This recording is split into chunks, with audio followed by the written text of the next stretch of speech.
Okay, whoops, I got a little carried away there. Hi everyone, welcome to Super Bowl distraction stream. As I stated in my email, I do not care about the Super Bowl or football. I don't even know who's playing. I think actually I know who's playing, but I don't care. So I'm doing a stream because I was gonna do this on Wednesday, but then I fixed bugs on Wednesday's stream, so I decided I might as well stream this. And boy oh boy, are you all in for a treat seeing this. Oh boy. What?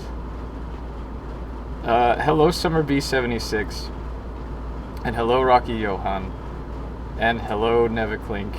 And Big K69er. And Praymac. Welcome Praymac. I haven't seen you in a stream in a while. What is a ball even? I don't know.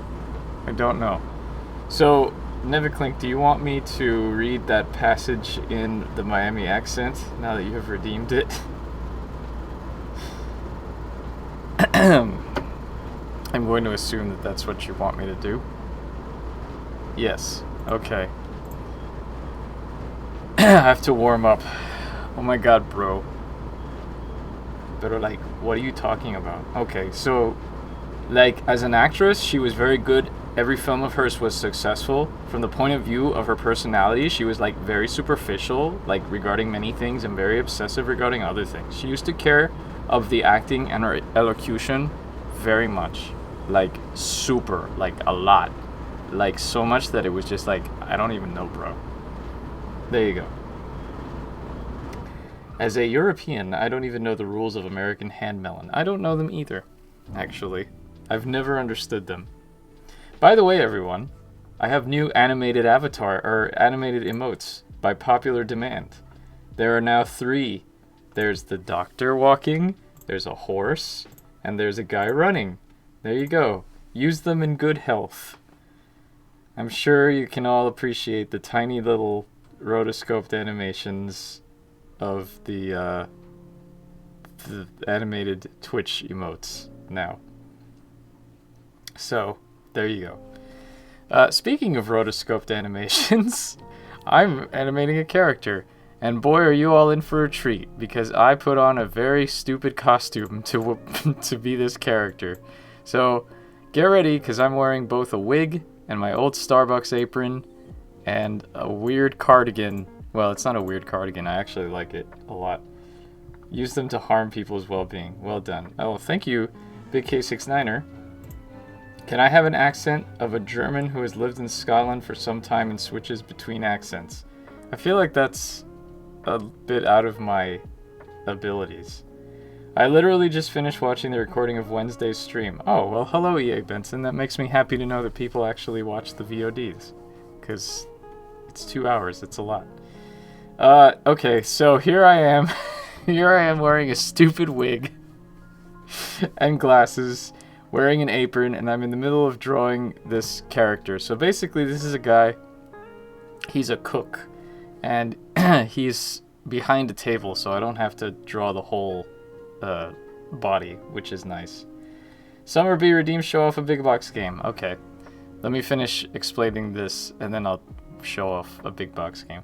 So basically, the animation is him chopping, him looking up, and then his putting his arm out, and then turning his head. So I'm going to attempt to get all of these done because there's a lot of copying and pasting happening. So yes. Why is he... Judith Butler's lover asks, by the way, hello. Why is he dressed as a Buddhist monk? He's dressed like these guys. They're a community. They're a self-sufficient commune who lives out in the desert. Hey dude, bear with me. We only have potatoes left. Yes, that's right, Praymac. Also, hello itty bitty. That wig is chef's kiss. I bought this wig for Halloween this past year. And are they a cult? Well, of course they're a cult. It wouldn't be a game made by me without a cult in it, right? There's many cults in Rosewater, actually. But anyway, actually, in the 19th century, they were called new religious movements. So Is that a Starbucks? Yes, it is a Starbucks apron. It is, in fact, my old Starbucks apron, which I still have with me. Anyway, Summer redeemed show off a big box game. So, do you want LucasArts? Do you want Sierra? Do you want other? Or is there a specific game in particular you would like me to show? You would not go far on Drag Race, but you would be a fan favorite. Okay. Other, unless you have a specific game in mind. I don't. Are they going to drink Flavor Aid? No, they're not. What was your costume? I was a character from a podcast. I was Frank Doyle, played by Paul F. Tompkins. Cult of Cats. Alright, let me find an other game to show that I haven't already shown.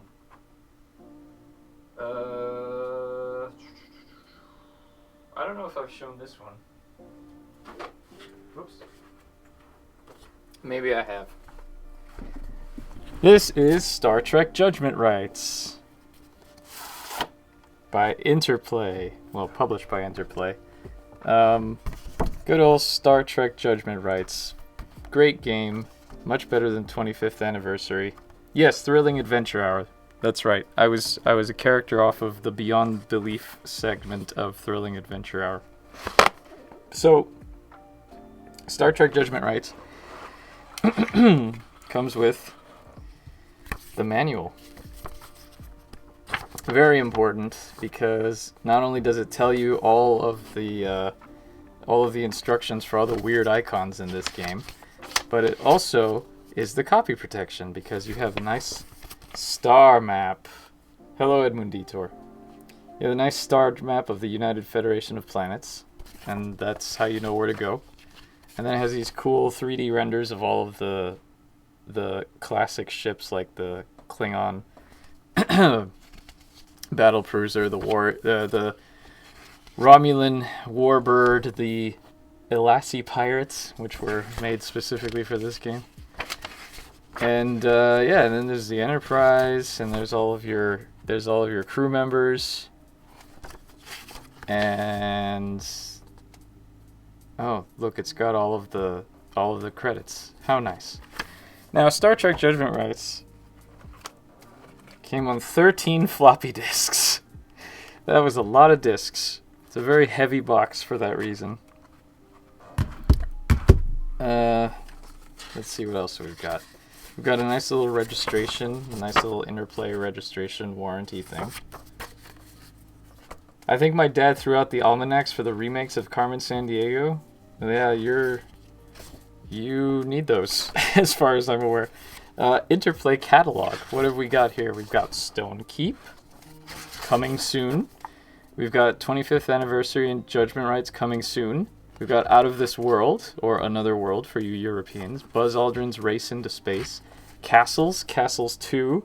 The Lost Vikings. Rags to Riches. I should show the previous page so you can see Out of This World and the Star Trek and all that stuff. Super Sunday Dev Stream. Yes, hello, Get Celius. We've got Mario Teaches Typing, Battle Chess 4000, Classic 5, Solitaire. Interplay published quite a lot of stuff. Battle Chess and Deluxe Bridge with Omar Sharif. There's something for you. What else? Some other things and a clue book for $9.95. An order form for a clue book. Edmunditor asked if I still have a floppy reader, and I do. In fact, have a USB floppy reader. I believe it is in this drawer here. Let me look for it. I keep it close by because this is where I would have to... Is it in here? I think it's in here. This looks like a USB. Yes, here we go.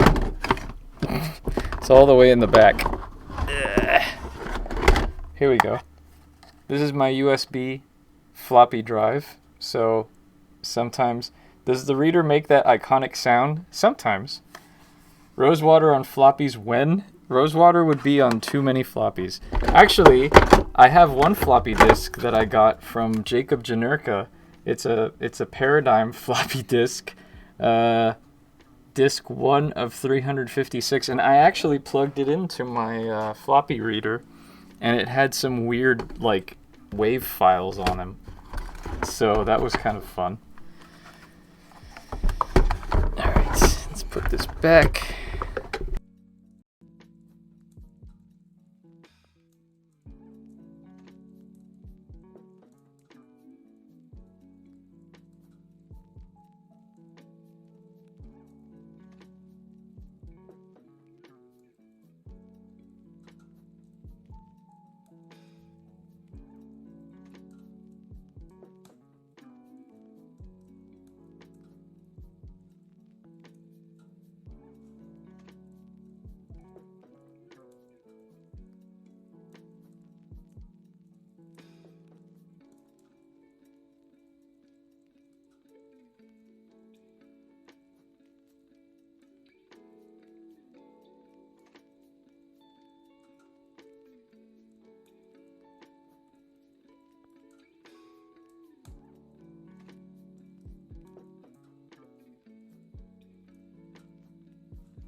Hello. There we go. Sorry about that. Apparently I unplugged my mic accidentally when I closed my drawer. The USB thing is very sensitive. But basically what I was saying was that I wanted to give this guy a beard, so his beard is going to cover up this part of his shirt, but I wanted to close that off to make sure that I had the the proportion right. I didn't say anything really particularly important, so. But thank you for letting me know that I was muted. And thank you, Tom, aka Satnav, for gifting the gift sub to SummerB76. By the way, Tom, aka Satnav, if you weren't here earlier, I now have animated emotes, including your favorite. So, there you go.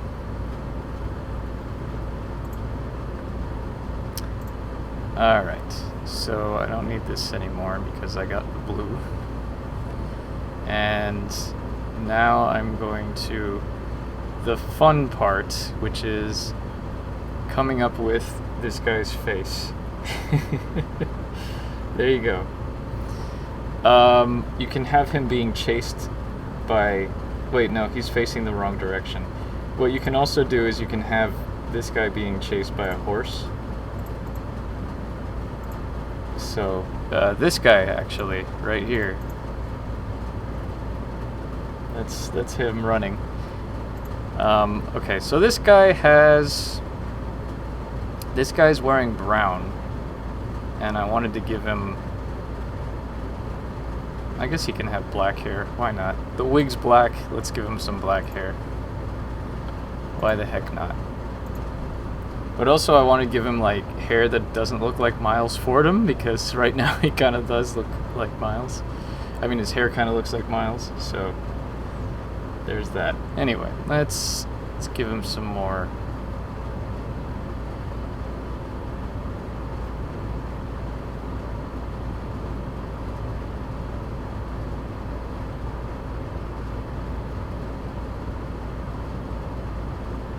So he's gonna have a beard, so let me go ahead and give him the sideburns while we're here.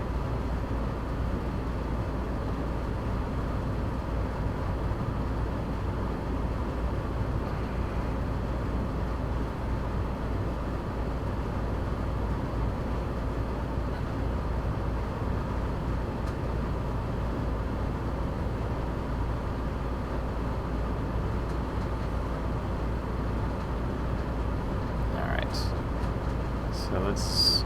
Also, he's gonna have glasses, so I guess I can give him... I guess I can give him some, like, gold-rimmed glasses just so that they stick out. So we'll use this guy's...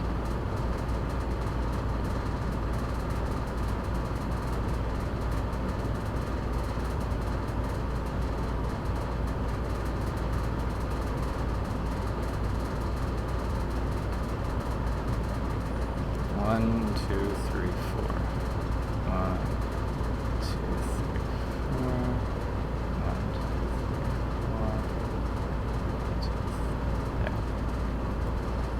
Okay, so let's go ahead and do this then.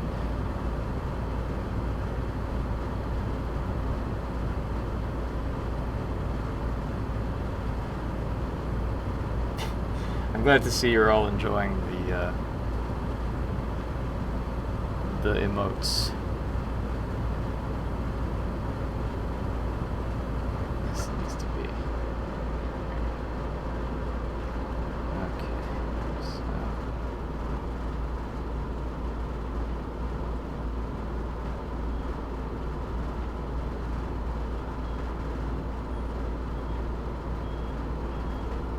no.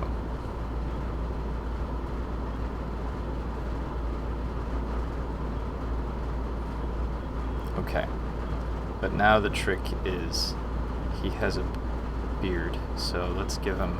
Actually, you know what? Let's give him the cool, like, mutton chop things without the beard. Let's give him one of those, like, old school hippie... I mean, he is a hippie, so let's give him some nice hippie mutton chops. Let's make him look like Harry from Disco Elysium, basically, is what I'm saying. What is he cutting?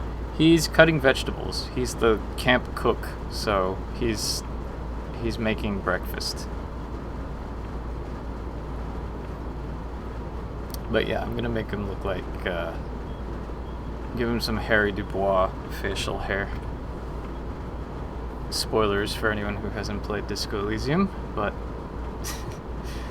I think that's a minor spoiler if you haven't played Disco Elysium. Okay, so let's do that.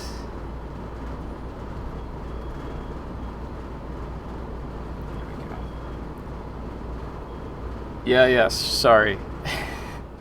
Actually, you know what? I'm going to give him a little soul patch as well. Hey, Deluxe Tux.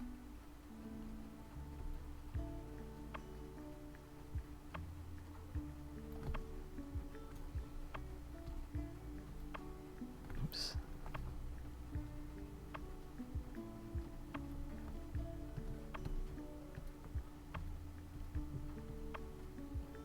He kind of has like a Karl Marx look about him now, which is fine.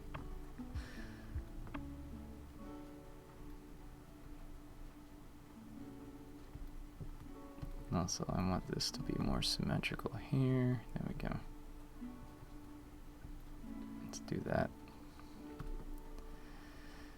Okay, so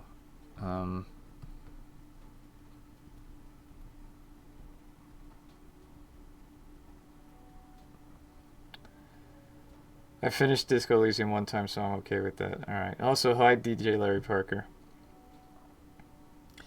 I started replaying it after they added voices, and then I kind of just stopped because I had already played it, and I was just like, oh, I don't want to sit through all this again. Also, the guy's delivery is pretty good, but it gets kind of weird after a while.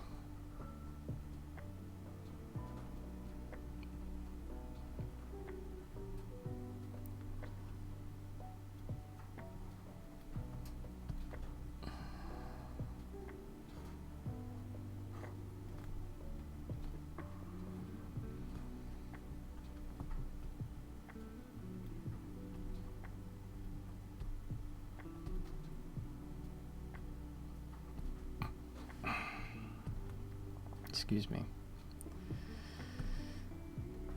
Alright, so let's give him some... There.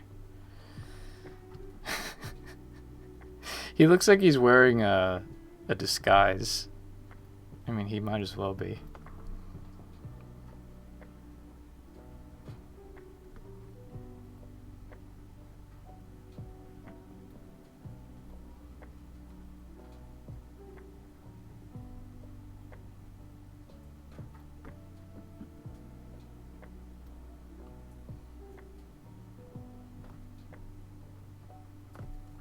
Let's zoom out here.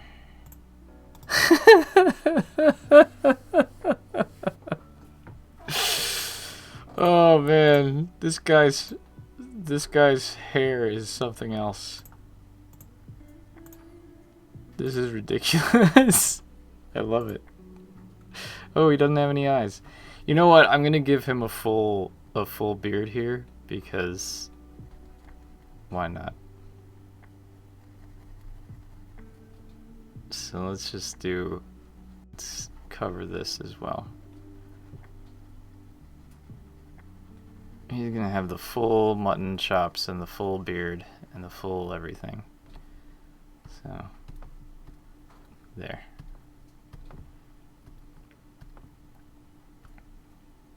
He should probably be a little bit more, what do you call it? Trimmed. Although he is a hippie, so. It looks like one of the polecats. Yeah, he kind of does, doesn't he? And what I've been doing is instead of, like with the doctor, instead of having just the shades be white, completely white, I'm gonna do the eyes and then put in a little thing inside so it actually looks like, you know. How did I do? Let me see how I did the doctor's glasses.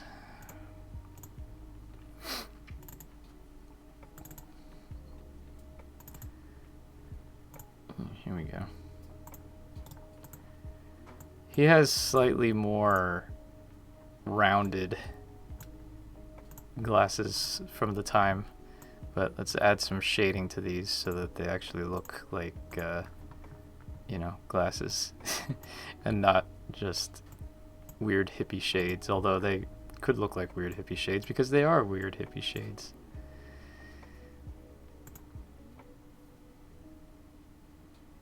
I just noticed those two are wearing sandals but without socks. Yes, the correct way to wear sandals. Anyone who wears sandals with socks is a heathen and deserves nothing but chastisation. Is that even a word? No, it's not.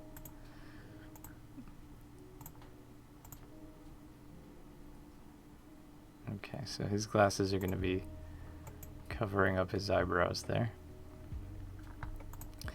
So then what I did here was I had his eyes be here. These are his... Those are his eyes, and then the eyes, the whites of his eyes are here. So we're gonna have him basically have his pupils in the center. No, not in the center, because then he looks like he's cross-eyed. Put his pupils... Oh my god, no.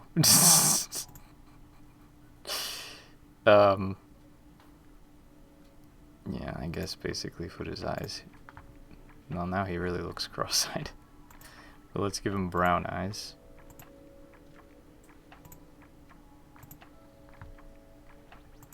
And then the whites of his eyes are on the outside. There. So now he kind of looks like Jerry Garcia. So we'll give him some highlights here. We'll give him some highlights here. And now he does not look like Miles anymore. Which is good, because I didn't want him to look like Miles.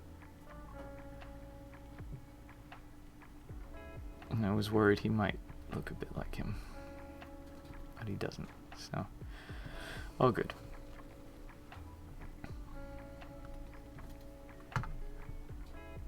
Let's give him some eyebrows up here. There, now he looks more professorial. If that is what I was going for, which I'm not sure it was, but whatever. Doesn't matter. Just notice those... Oh, yeah, right. Yeah, wait. You telling me you were... What was that yes in response to? Are you saying you do wear sandals with socks? Let's trim his hair a little bit here. Make it less... well, slightly more sticky-outy, I guess.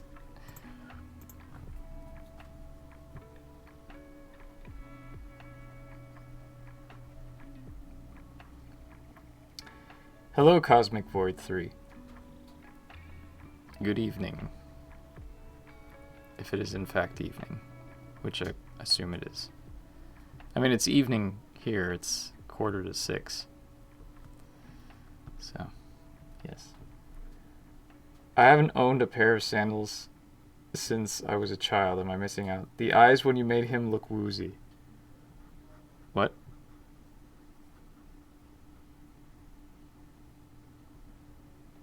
He kind of looks like Nandor from What We Do in the Shadows. Only not really. Does the shopkeep have a Miami accent? What shopkeep? This guy's not a shopkeep, he's a cook. But he kind of looks like Tommy Chong now that I now that I look at him some more.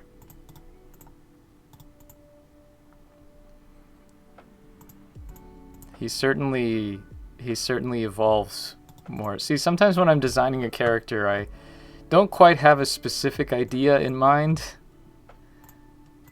And when I draw it, it sort of just takes a life of its own, and that's kind of what's happened here.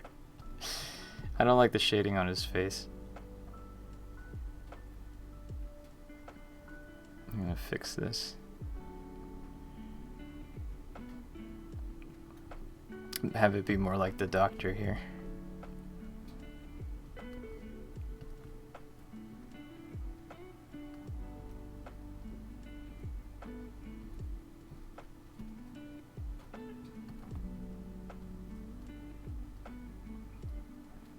Excuse me.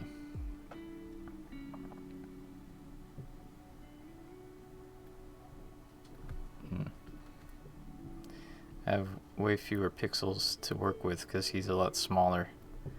Because he's far away, so he is starting off a lot smaller of a character.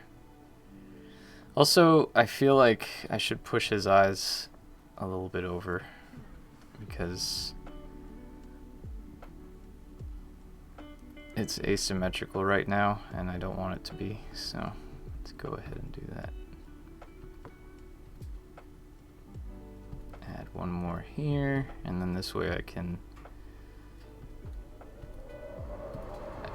have more of a thing in the middle of his glasses.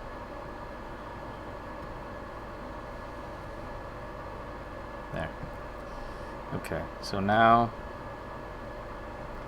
his nose can be more or less how I want it to be, like that. And his cheeks are a bit strange. Never mind, it's almost 2 a.m. here now. Would such a beard warrant a hairnet? In modern times, sure, but this is the 19th century, so they wouldn't have cared about hygiene, necessarily. Moving the eye 1 pixel completely eliminated the Tommy Chong resemblance. Yeah, I guess so. It's funny sometimes how that works, huh? Also, this does not need to be here anymore, because there. Now it's slightly more symmetrical. I'm okay with that. Alright. Okay, so now he's alright. I kind of want to fix the nose too, because I'm not a fan of this bit here, so let's just give him a big nose there. It's a lot better. And let me push the glasses up 1 pixel as well, because that way they'll be a little bit less round and a little bit more. No, they need to be there.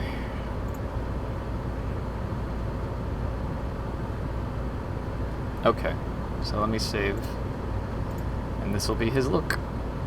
I also have to remember to put in the glasses. So let's do that. Layer new.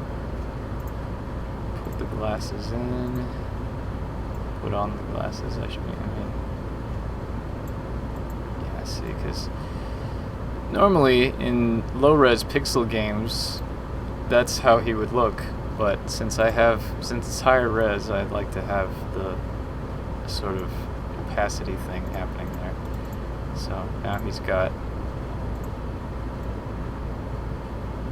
there. He's got glasses opacity. Okay, cool. So you know what? I think he needs a 3rd tier of hair shading, just because. So let's give him a 3rd tier of hair shading. That's too not contrasty enough. Yeah, there we go.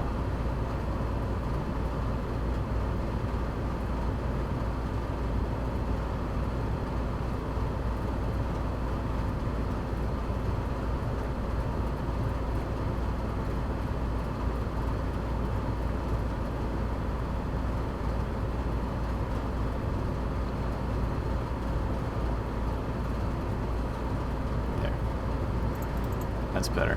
It's more rich, I suppose, in terms of shading. Hello, KCCCC90. Welcome. Okay, so now, actually, hold on. Let me thin out this line here too. Sorry, this is the important part here, because this is basically me trying to figure out. Oh crap, I just realized I painted this all on the wrong layer. No wonder it's so light looking. Because it's on the opacity layer. So let's get all this away.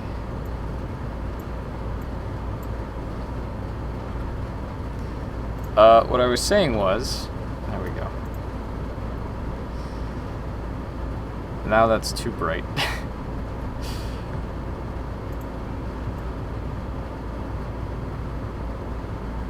There.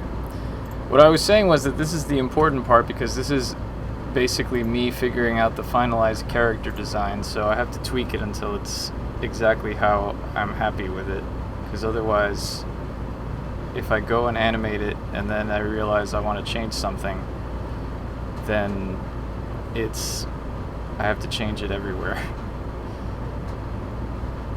So rather than go through that, I'm just gonna make him as close to finished as I care to before I begin animating the rest of them. Who are you supporting? My prediction is the Bears. Hello, Mousimus. Well, I'm not supporting anyone, that's why I'm streaming. I don't care about the Super Bowl.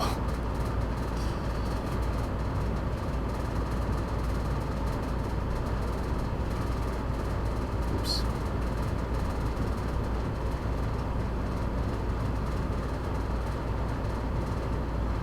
And I figured I should stream, I could do a late stream to give the opportunity to people who don't normally catch the stream a chance to come and watch. I don't know if we'll get any East Coast Australians, but maybe we will. I'm way too lazy to work on a Sunday evening Super Bowl or not. Perhaps at some point I will find out the name of the other team, perhaps not. Isn't it the Rams? I know it's two animals. Oops.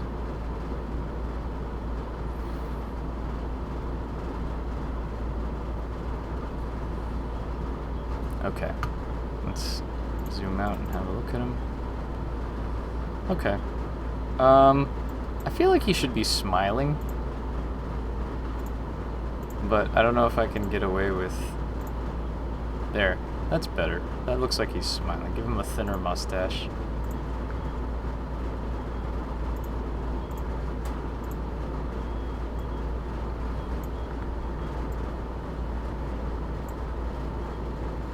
There, he looks a lot friendlier just by those few pixels too, right? I mean, and he is a friendly guy, so I want to convey that in his standard facial expression. Okay. Alright, so now I get to animate his standard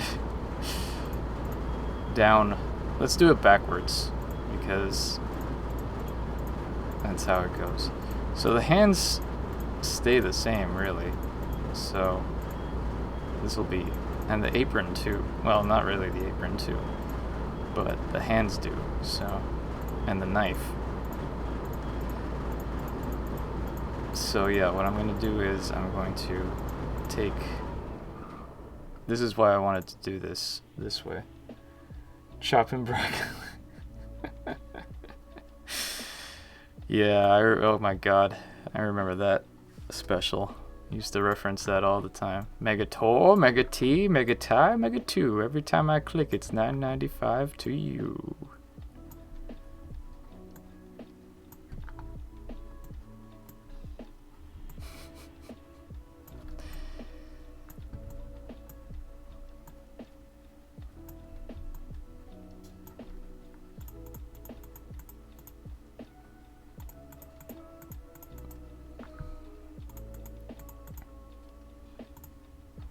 Okay, so once again.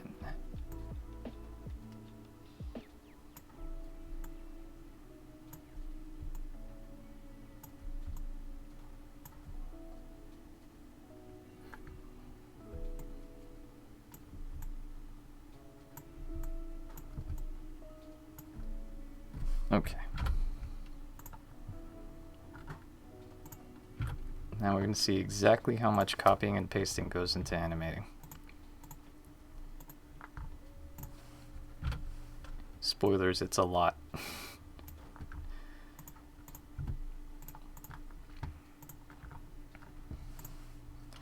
You mean you don't animate every single frame by hand? No, I don't. And do you know why? Because that would take forever. And I don't have forever. This game's gotta come out.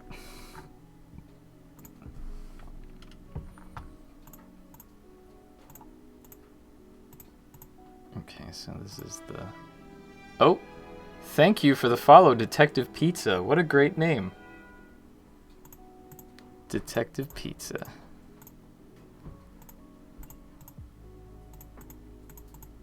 Okay, so this is also going to be standard here. Okay, and actually now that I'm here, let's do this because this is going to be fun. Hello, Detective Pizza, first time chat. Welcome. Alright, so what I'm going to do here is, because this is also an animation that's kind of weird, I'm going to paint this bit first. Let's do the apron.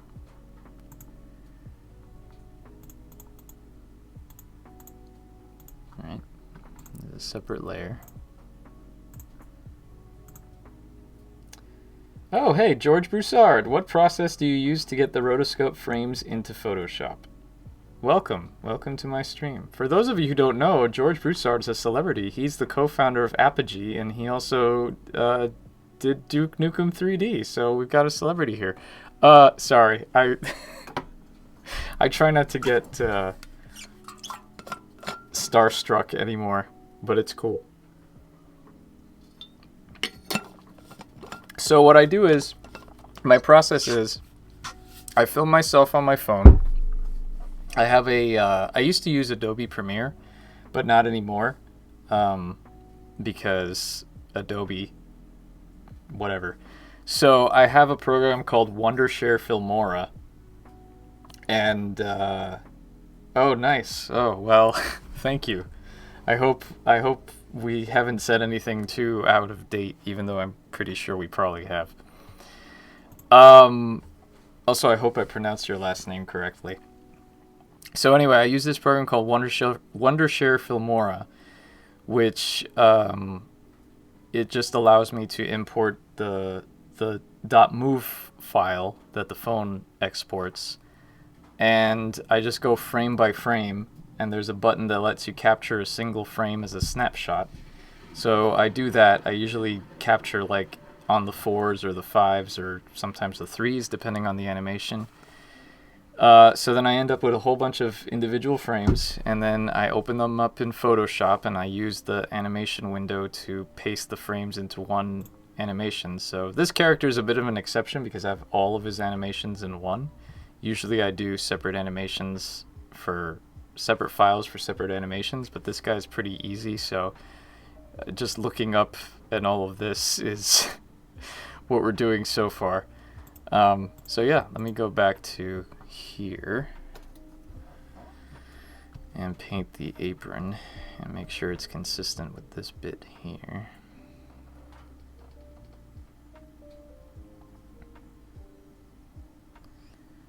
So it's not quite Jordan Mechner level of tedium, or at least early Mechner level of tedium, but it works.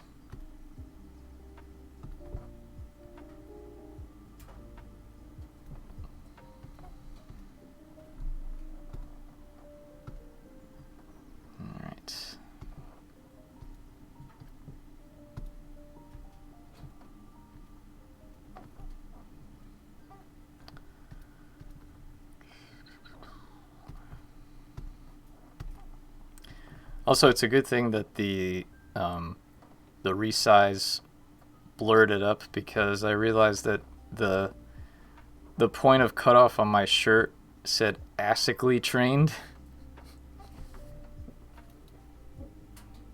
So yeah. All the same process: grab frames, paint over them, repeat. Pretty much, yeah.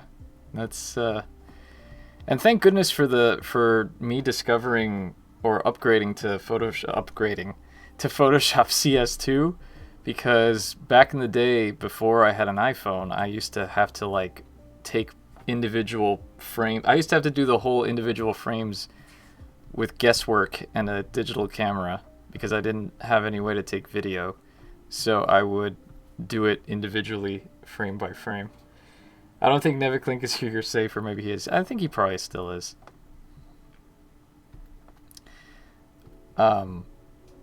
So yeah, there was a lot of eyeballing happening, and it was not very efficient. But as my tech got better, my animations got better too. But I guess that's what happens, right?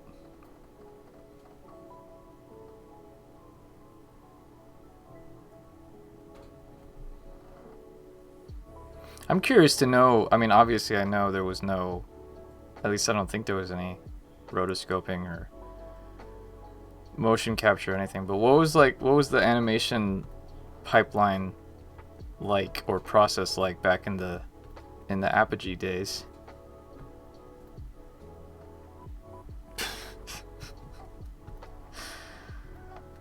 Yes, Neviclink, everything is a sex table to you.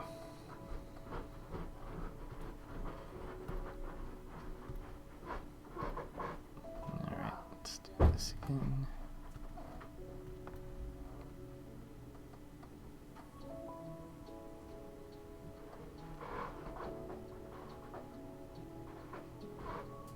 Actually, this needs to be a separate layer because this is going to be a different animated part, so screw it. I second that. You second what? That it's a sex table? Early games just used deluxe paint and hand animated. For Duke, we made 3D models and rendered to low res and hand cleaned them up for rotations, etc. Cool. Okay. No theropods this week, so long time no see. That's right, there was no theropod stream this week. I missed it.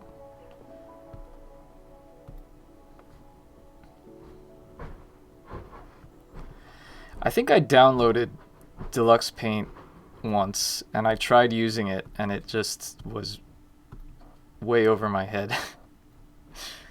This was back in like the early days of, well, the early days. The early days for me using AGS. I think it was actually before I started using AGS. I wanted to test it out and see if I could do pixel art. I was sad because no theropods. Yeah. That's a fun stream.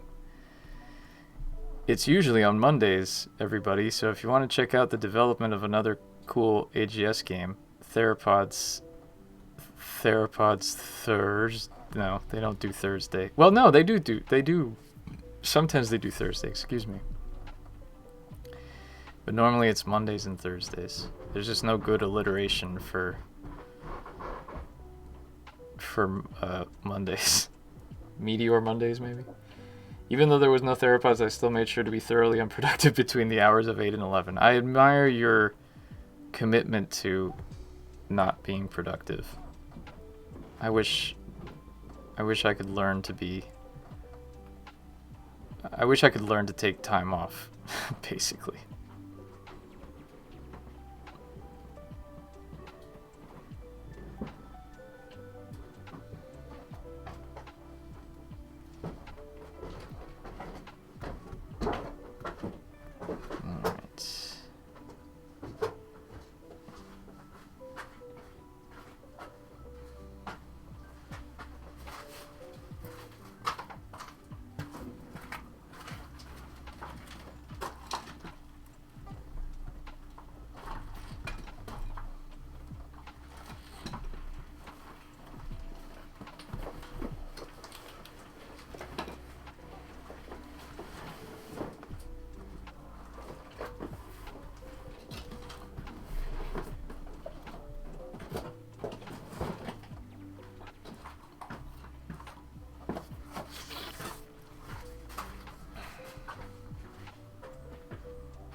Time off, what's that? Where do I find this podcast?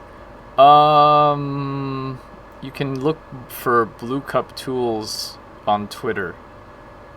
I think that's probably the easiest place to find it right now. No time off for solo indies on the grind. It's true. I start work really early usually, and my best working hours are like right out of the gate. I get so much done between like 6 and 8, and then I run out of steam. I'm not even awake at 6. So kudos to you. By noon, I'm pretty much ready to pack it in for the day. Yeah, I mean, it all depends on how one works. You know, it's definitely different methods for different people, for sure. How much of a difference do we have here? I'm just gonna keep this for now. Okay. So,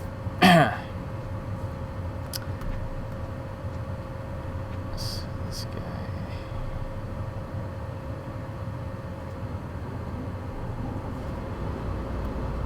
Oops.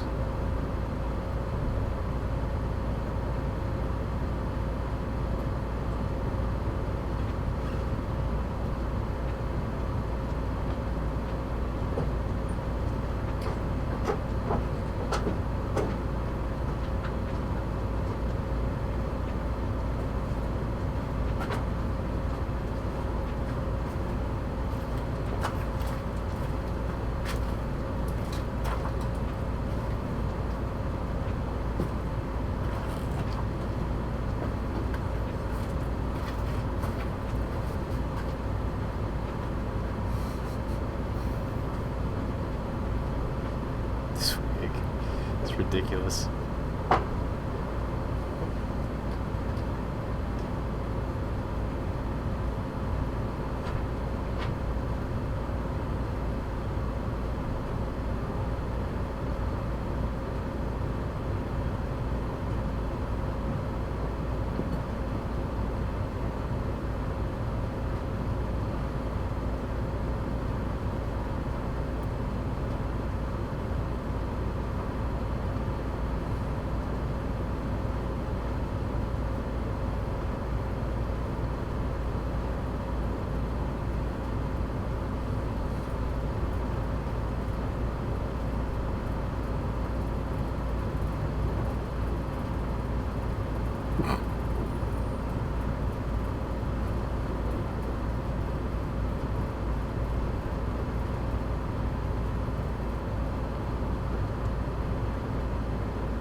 So why higher res games versus like 320 by 180? I doubt it affects sales and you'd have 4 times less art load, just preference.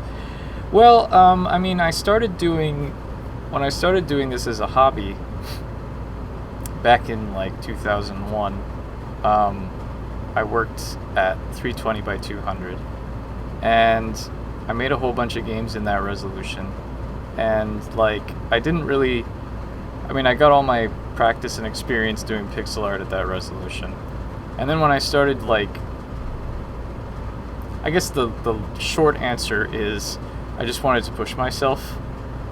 And so like my Lamplight City was 640 by 400. And then I decided to see if I could just push myself even more with this one. So this one's 720p. And yeah, I mean, to an extent, it's partly because I want to push myself and also because I feel like, I don't know, I feel like continuing to work at low resolution is just asking for people to never take these games seriously. Like, you know, if you do low resolution, they're like, oh, this game, I mean, even if you do, you know, the fact that this game is 720p, I can't say that, 720p, comma, people still say, oh, it looks like Broken Sword, which, No, it doesn't, because Broken Sword was 640 by 400. But anyway, my point is, I just feel like I want to push myself, and I also want to make it look not as retro, even though people will still think it looks retro because it's pixel art. But yeah, and it actually, I've found that the workflow is not that much greater, despite being a higher resolution. I mean, it takes a little bit longer, but not so much longer that it's like, oh my god, what was I doing? I can still handle it as a solo dev somehow.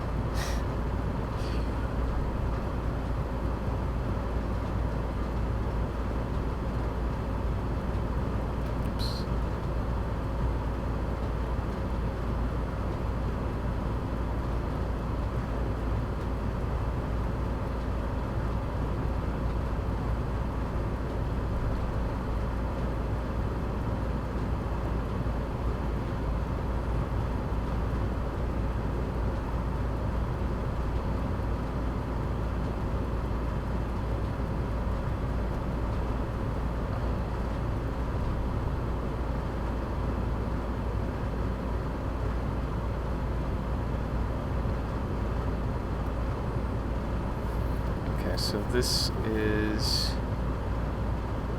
wait, 51%, remember that, 51, let's just do 50, why not?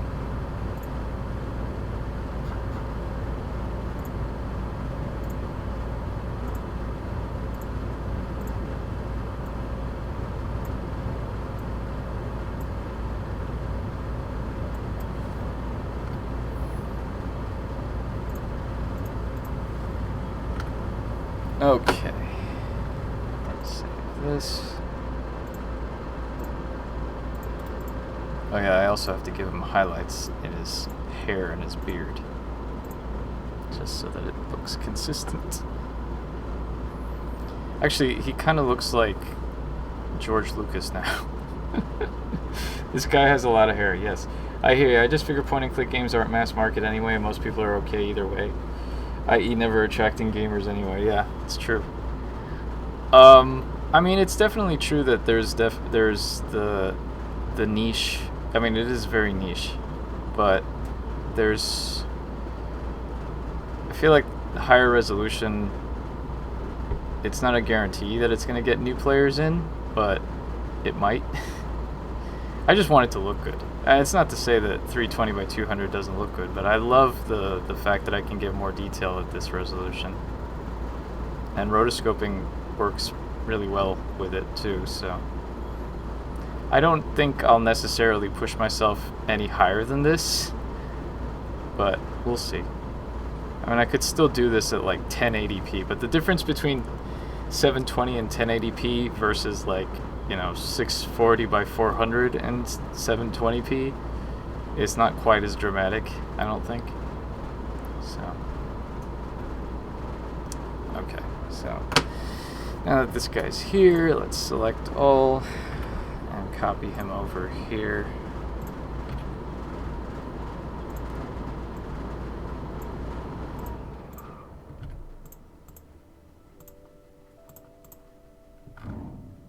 And also, wait, why is this? Oh, right, because I moved everything around, that's why.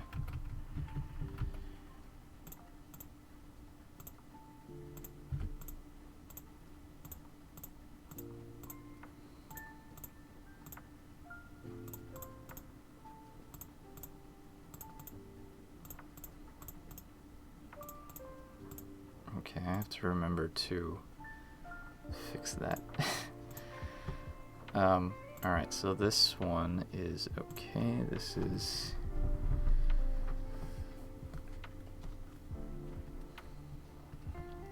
here.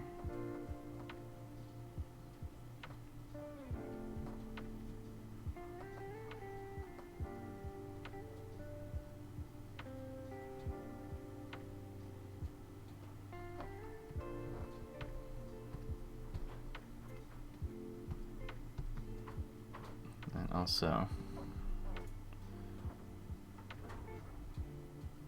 forgot to do that. So now I gotta make sure that it is consistent on all these frames.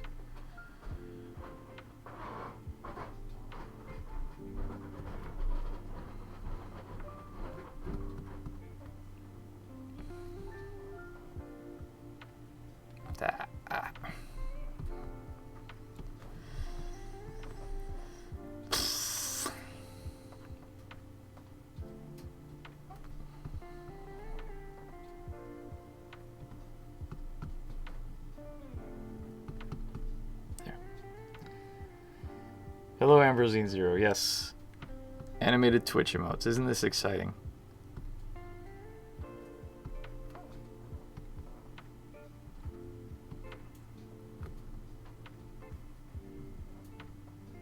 That.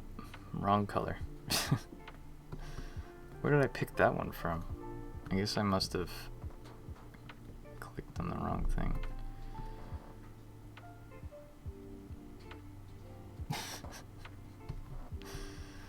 Lots of walk cycles. Unfortunately, since they're so small, I couldn't really think of any good animations to make aside from funny walk cycles.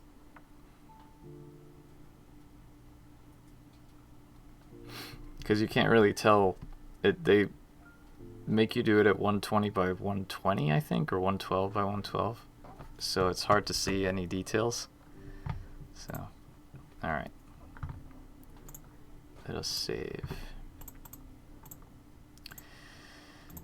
Alright, so let's do an extra layer here. An extra layer here. And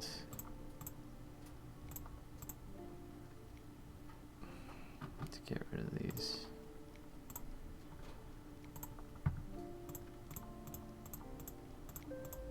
Okay, so this needs to stay in the same spot. But the hand needs to move, so. Right. So this is tricky. So I'll do this. I'll get these here.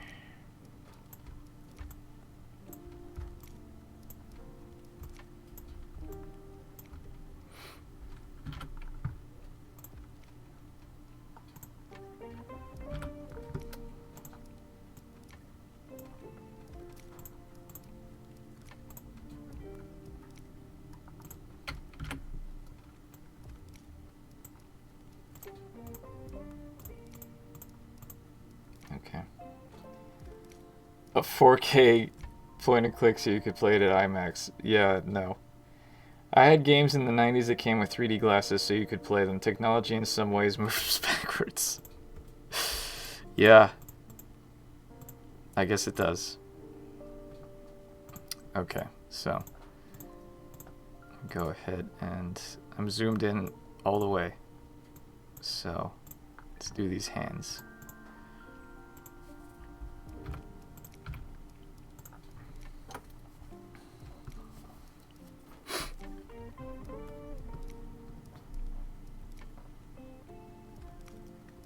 See, like, working at this resolution means I can actually get the individual fingers in. Whereas if I was working at a lower resolution, the hands would just be little blobs. And I really like being able to have the individual fingers.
What we need now is some machine learning tool that will take rotoscoped images and convert them to pixels with basic shading. Then you can clean up.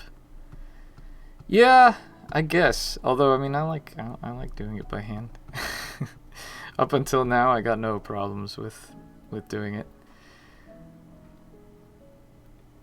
I'm just happy, as far as automated stuff goes, I'm just happy that I found a better for this case, tool for lip syncing, because the program I used on Lamplight City took me 3 months to get everything lip synced.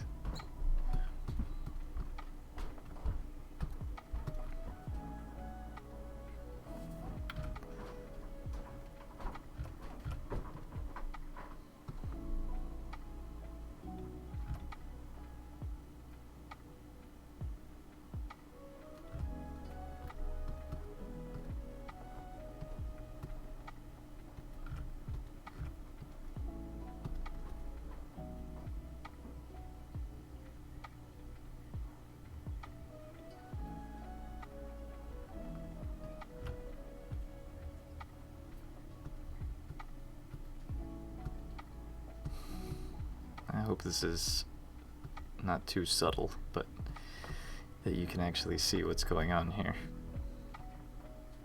Pretty sure you can, or will be able to once it's in.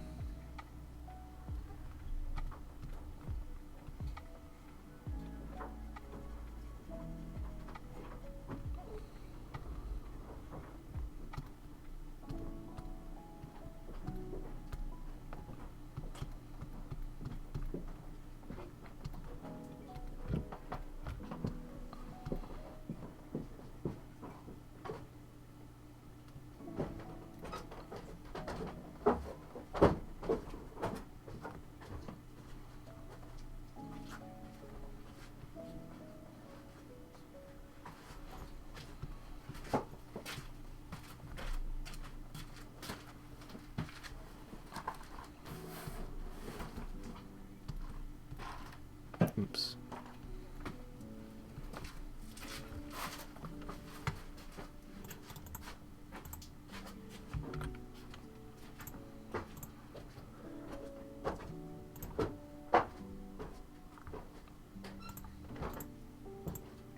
I thought I had made this. Huh. I guess I didn't.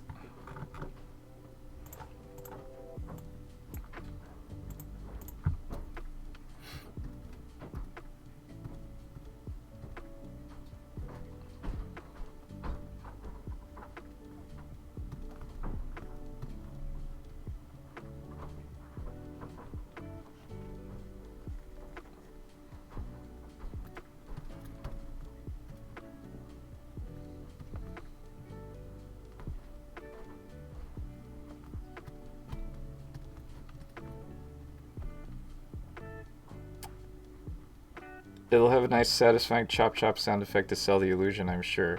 Yes, of course.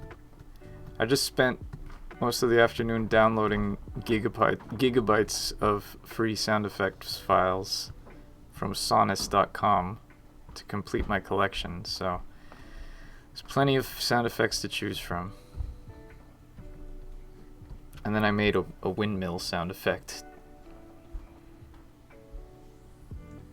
by putting stuff together. About tools, I used an AI thingy, Pixel Me, to make some low-res pixel portraits and put them on Twitter today. Yes, those weren't mine, although I can draw. Those look good. An AI did that? That's pretty impressive.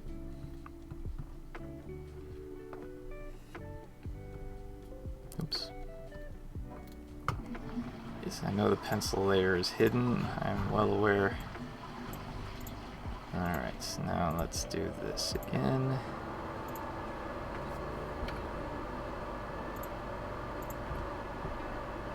Actually, I can just use the same chopping noise I used in in Lamplight City. I'm not above recycling sound effects.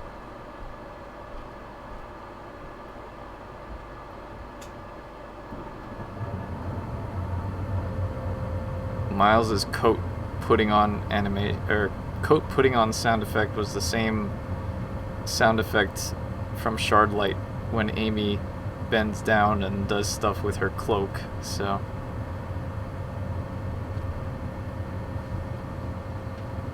I like corrected 2 or 3 pixels tops. Oh, not bad.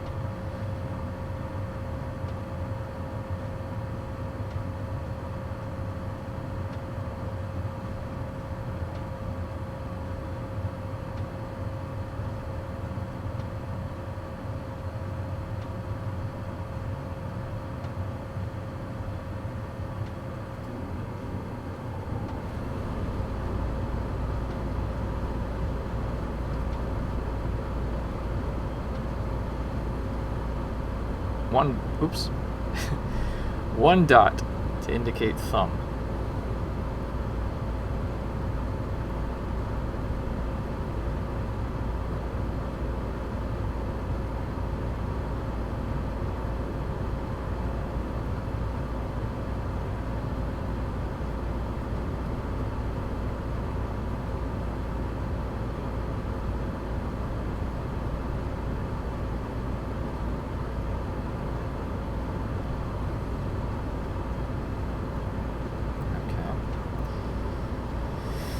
And now for the knife.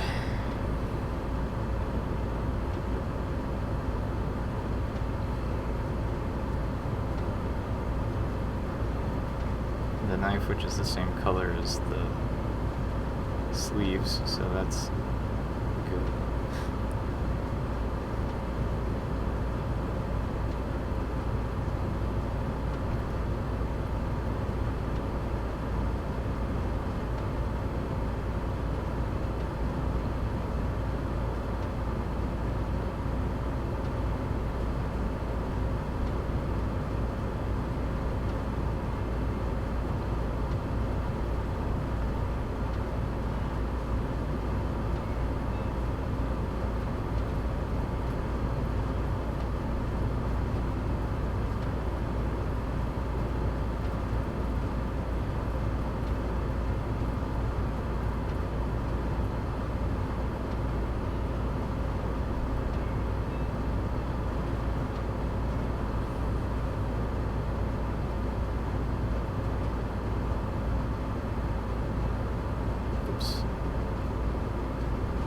Womp womp.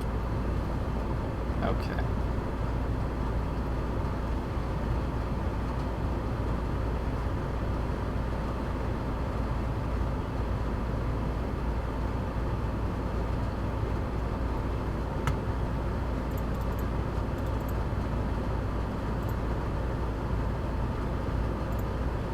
Oop. What happened there? Oh, I know what happened there. That layer is still visible even though it shouldn't be. Because Photoshop is weirdo like that. There we go. Okay, so there's some weird stuff happening with the arm here that I need to fix. Also, there's a pixel missing here. Sometimes rotoscoping doesn't always work the way you want it to, so gotta clean it up. Okay, so first of all, this does not need to be here.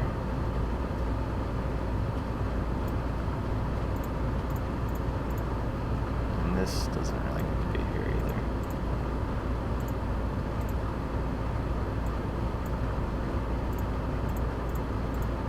And that is too much up here on the arm.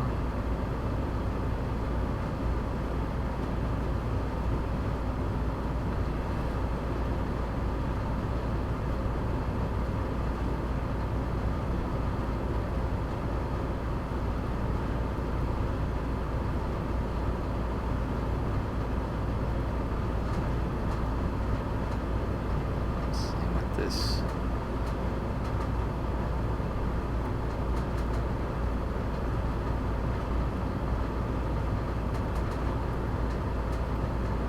Can I not do that? I guess I can't. Chop. Chop. Chop. Chop. I guess this could also benefit from a little bit of line definition, because here it's all the way across and here it's over here, so here it should be like that.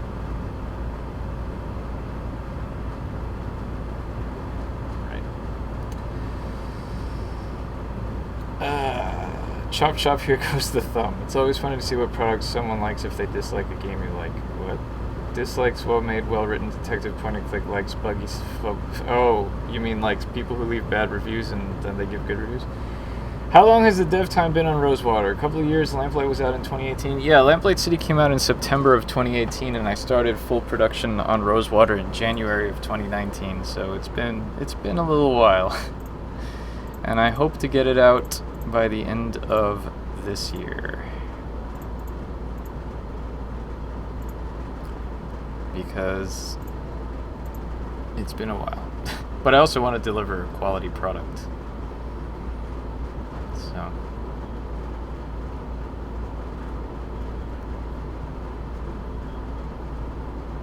Okay, that's better. Chop, chop, chop, chop.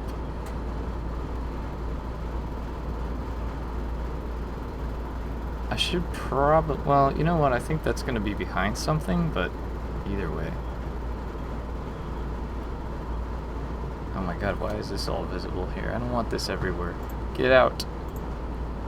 Go away, layer 10. Nobody wants you. End of this year, very exciting. Yeah. Exciting indeed. How big is the Lamplight City install? I think it's about... close to 2 gigabytes. I'm not sure if it's over 2 gigs, but it's close to 2 gigs. It's big. Okay, I'm gonna clean up this arm as well, because there's too many thick jaggies, and I don't want thick jaggies. Thick jaggies, you may not to be confused with the singer from the Rolling Stones.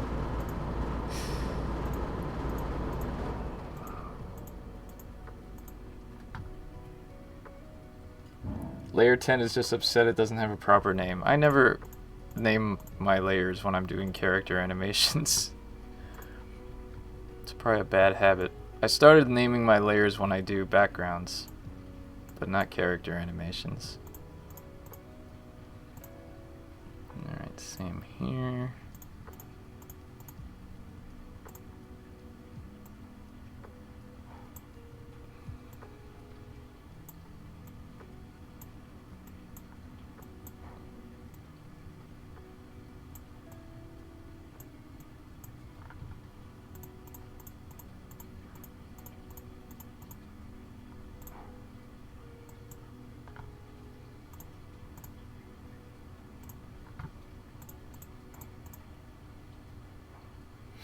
Where is my Lamplight City 714,000... I can't read that number. Floppy box set. It's in the mail. I don't know that the post office will deliver it. Okay. Now, next order of business is doing this looking up animation. So let me save. So this one's pretty easy because it's basically just the same thing over and over again. This moves just slightly a little bit. So let's do that real quick. The knife stays the same. Where am I? Here. Here.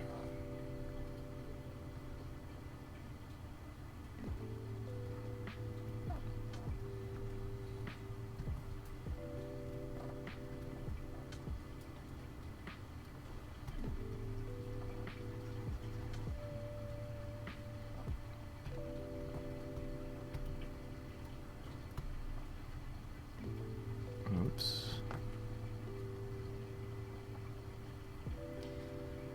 Speaking of the mail, I heard the holiday cards finally went out. The Crimson Diamond holiday cards? Oh, that's cool.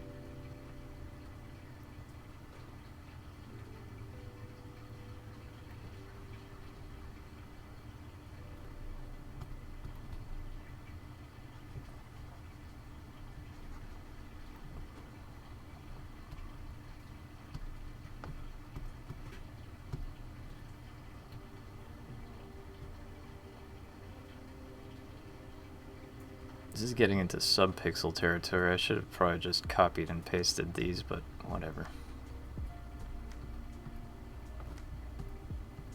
It's not quite subpixel territory, but it's annoying.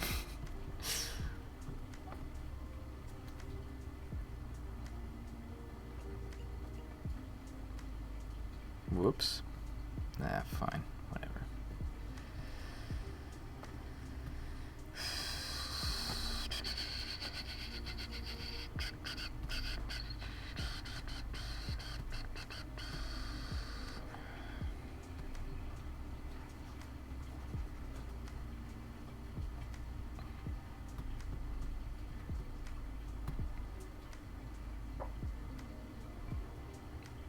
Close enough. A laser disc. Can you even get a laser disc anymore? They have like Crazy Bob's Laser Disc Emporium. Alright, let's do this apron first.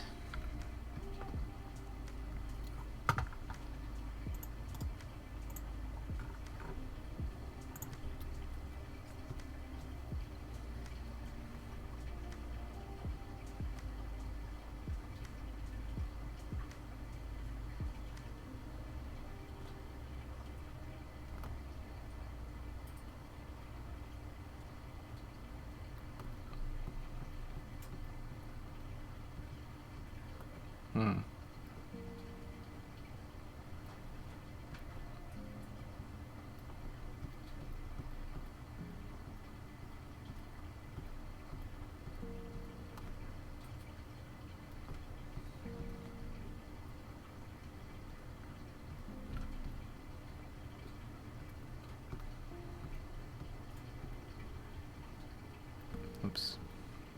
Maybe I should do this before doing the paint bucket, just to make sure that the thing aligns correctly.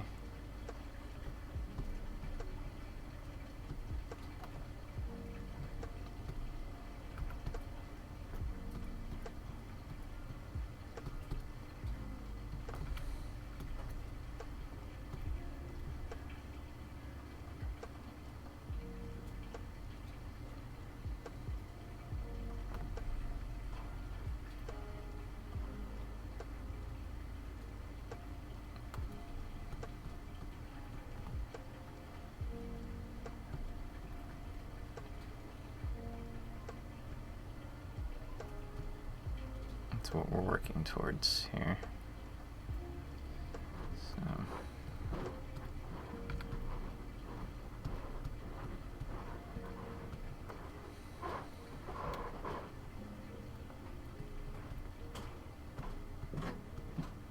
That's too thick.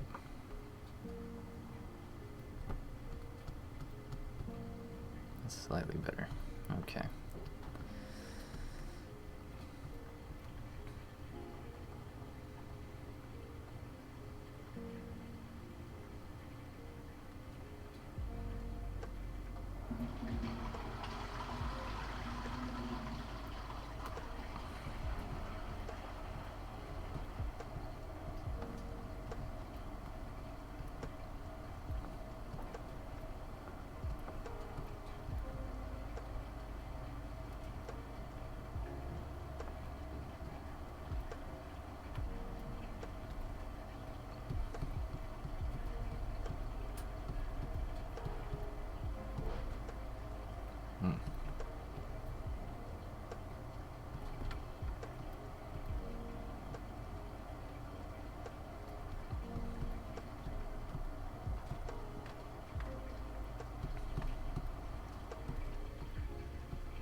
So that's the go between here.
Your games are very well written. Oh, thank you. You have any training study in that or just naturally gifted? Practice, I guess. I feel like great writing is what's missing in lots of modern point and click games. Definitely the glue that binds it all together. It's really interesting to me how, like, looking back, especially at, like, the old games, with the exception of, like, I guess the comedy writing and LucasArts and stuff, there wasn't really, like, a lot of, like, story in these narrative games. Like, with the exception of, I guess, Gabriel Knight was, like, the real first adult, and by adult meaning it was actually like, you know, well written and had mature themes and stuff that wasn't just like fairy tale land and whatever. There wasn't a lot of character development and stuff, which I think a lot of modern adventure games are way better for that sort of thing, which is good. But thanks. I don't have any formal... I mean, I've always liked, like, writing and stories and stuff, but I've definitely learned a lot in recent years about subtext and things like that.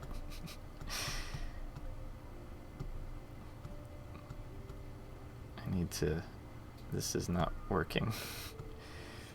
I need to pick a thing and stick with it here. This is kind of...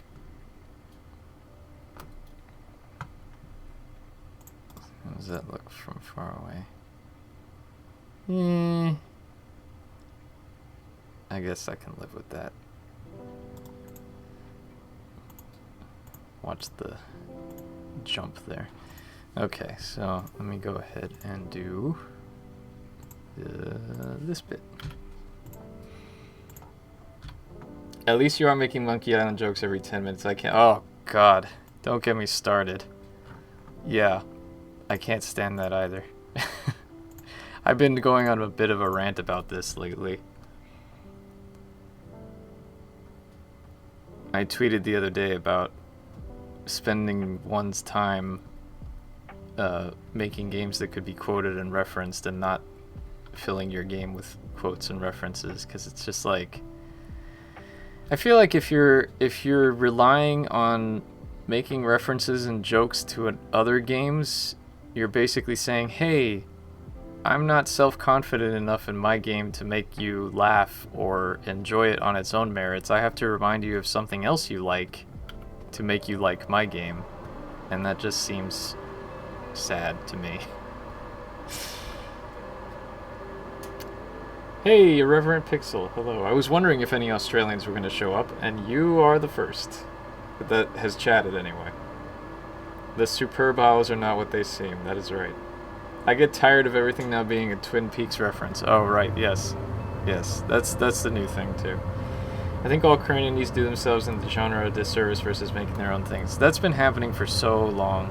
I mean, even in the early days of AGS, you would see these people that were like super talented, and they were like, yeah, you know, we're gonna make a game, and it was like a Monkey Island fan game, and it was like, why can't you just put that talent to better use? Make something original. Don't spend all your time making a fan game. It was like the people that were making what was originally Indiana Jones and the Fountain of Youth, and then just became the Fountain of Youth, and then got canceled because they worked on it for too long. But it was like this beautiful pixel art, but you're making an Indiana Jones fan game. Come on. So yeah, it's my pet peeve.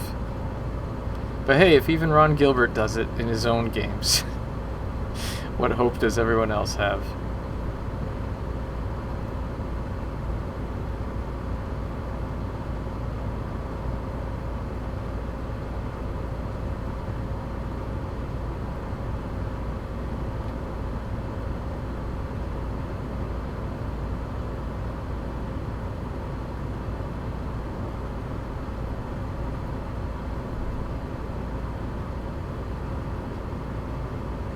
Make an indie spiritual successor and actually make money. That's right. It doesn't have to be an exact thing. I mean, I can't talk because, you know, I totally stole the aesthetic of the first Gabriel Knight game for Lamplight City, but I made my own thing. I just thought it looked cool, so I wanted to have a jumping off point for the visuals.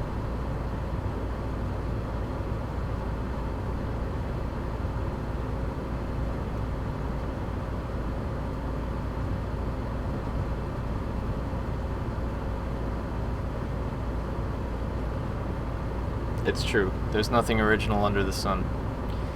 If I ever happen to see someone playing Monkey Island on stream, my favorite joke is to complain about how many Monkey Island references it has. That's funny. I never thought about doing that. Excuse me. Good thing I muted just in time.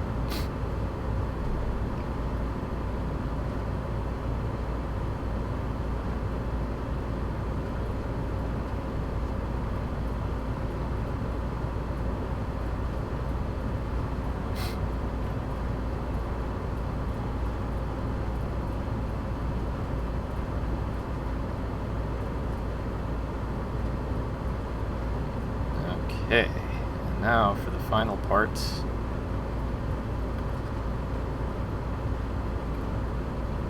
Well, the final part of the close anyway. I have to figure out how to... Just gonna fill that in.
Thanks, Praymac. Thanks for stopping by. Good to see you. Hello, Chris Gwyn01. Everything is a copy of a copy of a copy. Yes, I hope in 20 years I get to play adventure games and every one of them just has inexplicable references to Paradigm. Yes, that would be fantastic.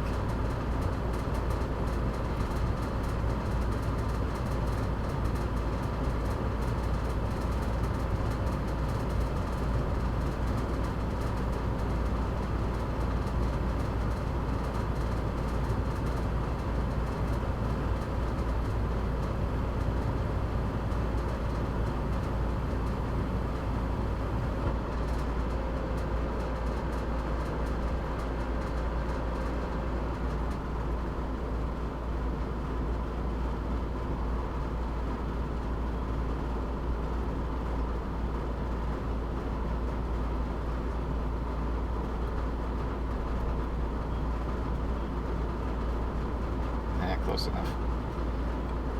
I thought you were hardcore anti-reference. Well, I mean, I don't mind references to things that aren't more than 30 years old.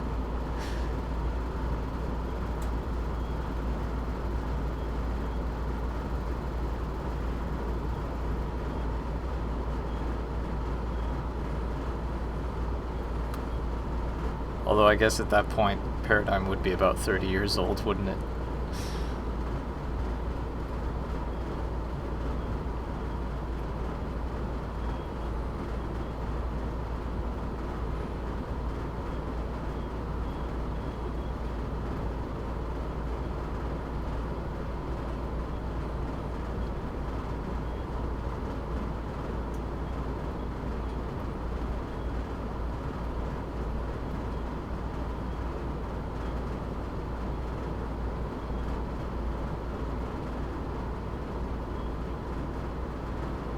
Oops.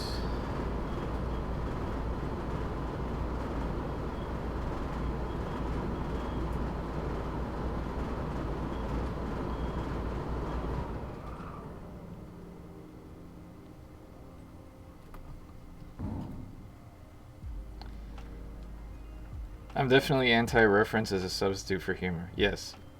Imagine meeting the main villain in some non-paradigm game. You have the confrontation, and then at the end of the scene, he chokes out a candy bar. It's less age and more to do with saturation. Every single game seems to make very bad Sierra Lucas jokes. It's just way too overdone and lazy. At least let me come across a beheaded Guybrush in a cave and make an appropriate quip. That's the other thing too that I don't like, when it's like, oh look, I put in the adventure game character, but they're dead or something. Like, that's also, I feel like it's a little lazy.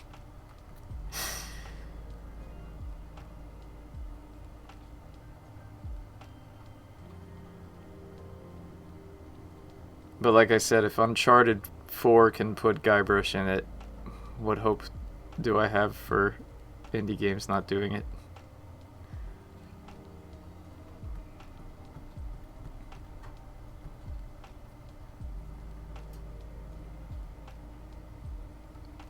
I was appreciative of Vultures killing Cedric in Freddy Farkas, but at that point it felt new. Hey, Freddy Farkas spoilers! I don't even know who Cedric is. Good. Good. Keep it that way, as long as you can. Preserve your innocence.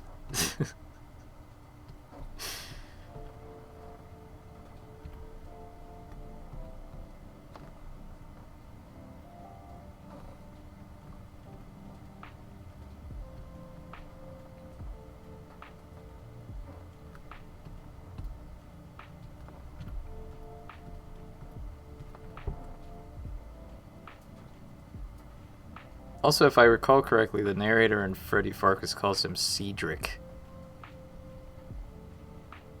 Which I wonder if it was just an oversight, or if they did that on purpose so they could say it wasn't actually Cedric.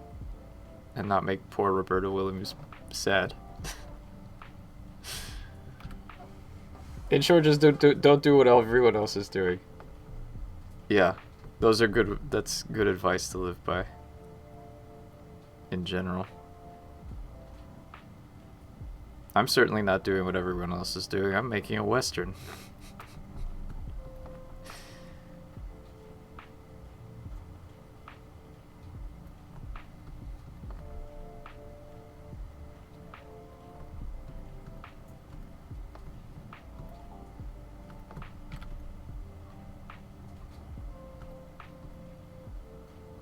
Have you ever been shocked when an indie game released you'd never heard of doing something you were working on?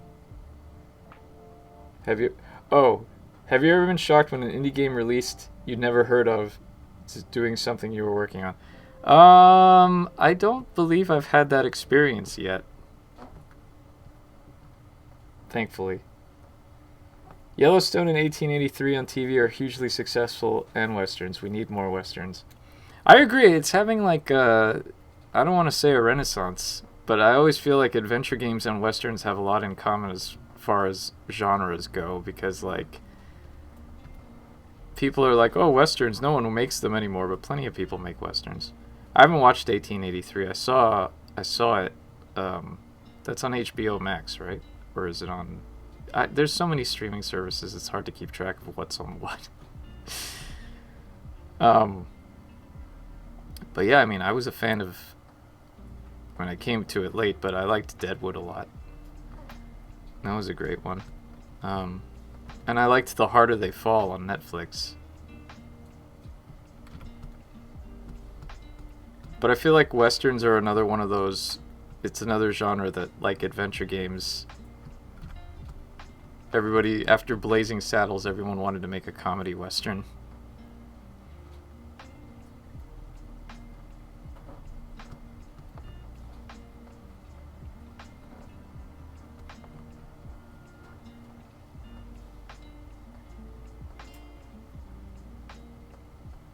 And I mean, of course, Red Dead Redemption.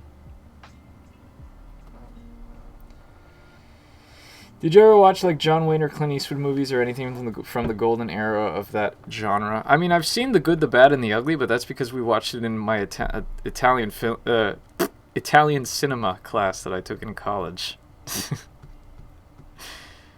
But I don't think I've ever watched any John Wayne. No, I don't think I haven't seen the original True Grit. I saw the Coen Brothers remake, which I liked a lot. But I don't believe I've seen any John Wayne movies. I've been meaning to watch The Searchers, but I've never gotten around to it. I was just thinking that it had been a while since we had a classic plane crashes in a jungle adventure, and then I saw work has begun on a Flight of the Amazon Queen sequel. Yes. Can't be 50s, 60s westerns and John Wayne. Yes, watch Cahill and True Grit and maybe The Searchers. Okay. Plane in the Jungle, Hugo 3. Ah, Hugo 3. Good old Jungle of Doom.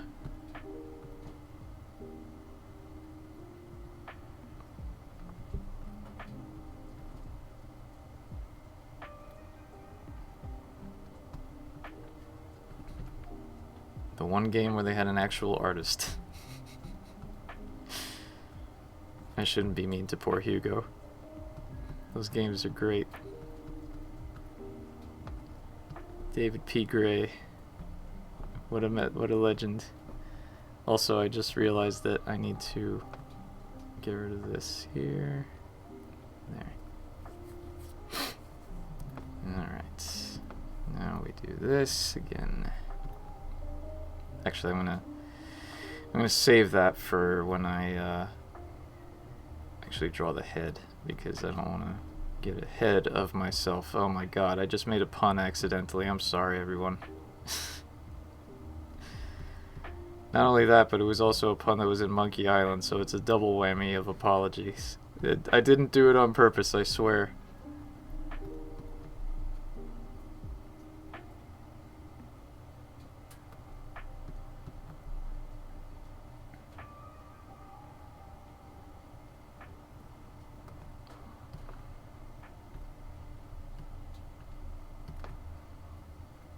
Oops.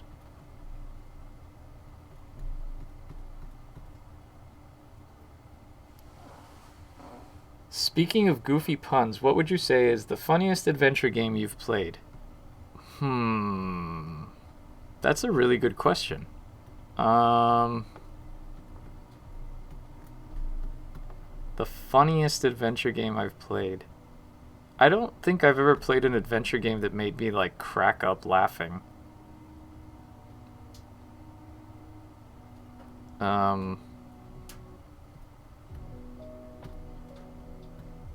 But I mean, at the risk of sounding like a broken record,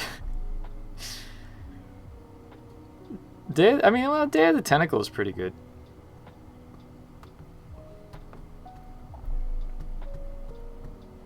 But I can't think of any. Yeah, I can't really think of any that was like, oh my god, ha ha ha ha ha ha ha. Ho ho ho ho.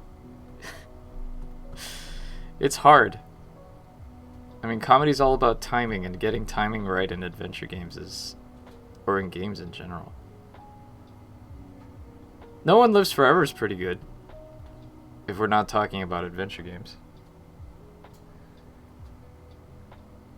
Has any game of any genre ever made you laugh out loud?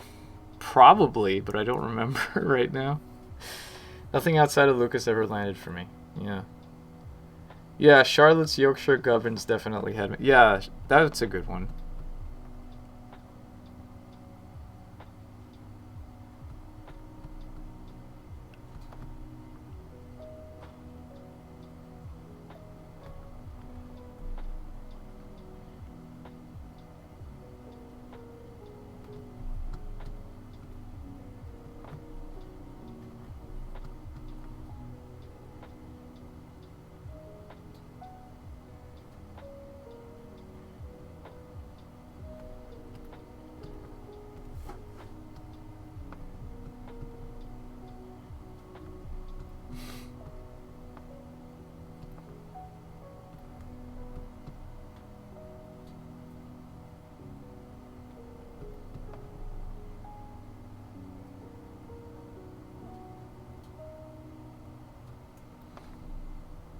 I don't know why I have these guys open. I don't need them anymore.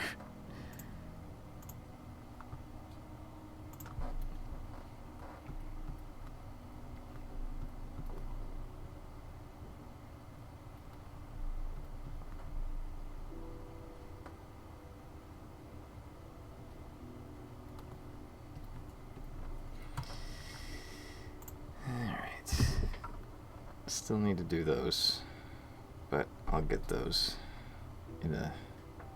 eventually. How long have I been going? Almost 2 hours.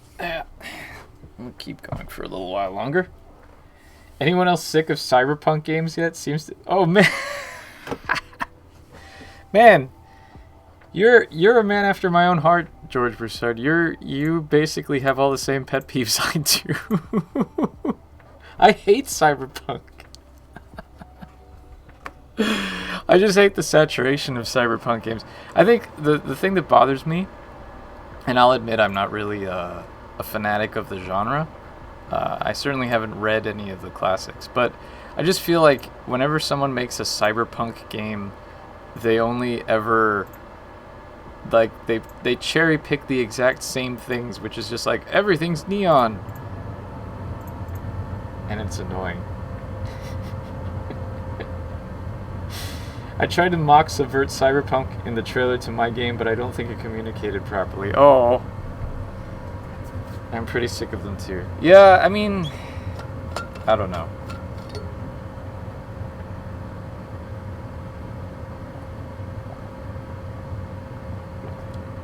If somebody did something interesting and new that wasn't just like, oh, corporations, neon, then yeah, but it's definitely very tropey.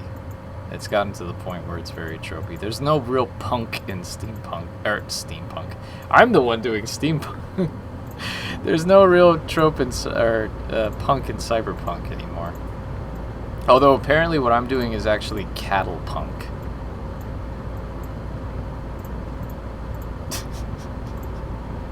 There's a punk for everything nowadays. I want to make a punk game. Ben Chandler wanted to do fax punk. 100% tropey. Rain, night, neon, emo, trench coats. Yeah, it's basically just film noir with neon. Hello, Slacks. There was a big cyberpunk point and click that was supposed to come out for Ouya, and I don't know if it ever did. It felt sort of fresh in 2014, I guess. Man, I forgot about the Ouya.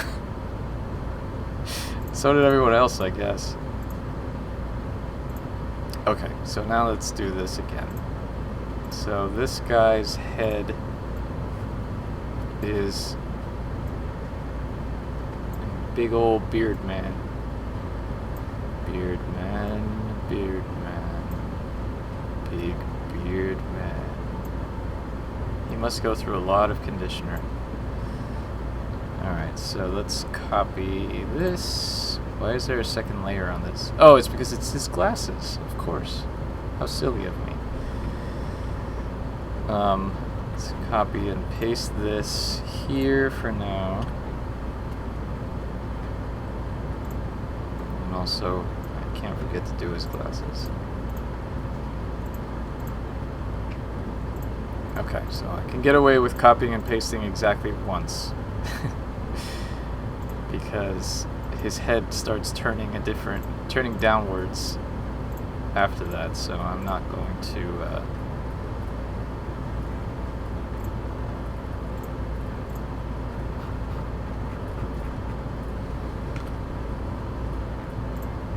mess around with that.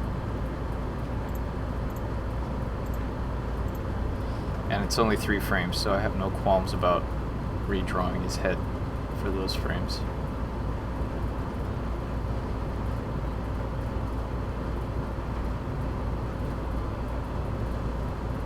But I also have to remember to put his glasses in the frames.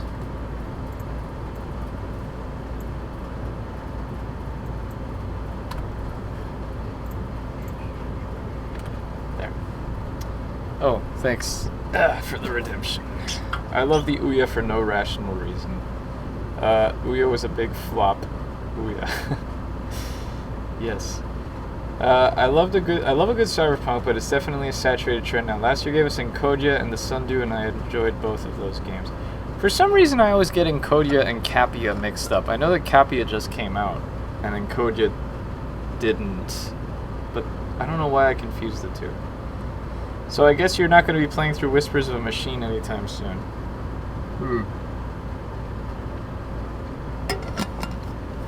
I'll be honest, I haven't played any indie adventure games in a really long time. Last indie adventure game I played was... God, I don't even remember. Guard Duty. I think, yeah, it was Guard Duty. Animal Detectives is another trend, yes, but I'm pretty sure all of these projects were conceived independently of one another and not people trying to hop on a bandwagon. That's right. Whispers of a Machine is not really very cyberpunk. A little, but I don't consider it part of that genre. Fair. Yeah. It is all bandwagon. I mean, we're making adventure games, for God's sakes. Alright, so what I'm going to do here is I'm going to ease the transition between the head frames by copying this as well. And saying, okay, well, this guy's head is going to be here. There was one guy, actually, speaking of bandwagons, there was one guy that was making a Western game back in the early 2000s, and it was called Rise of the Hidden Sun, and he did a whole series of oh no, sorry, my friend just sent me a picture of him with a bunch of bagel bites.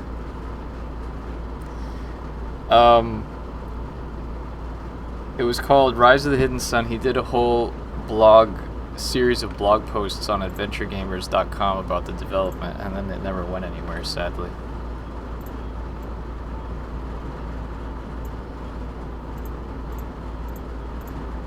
Alright, so that's gonna go there. Erase that.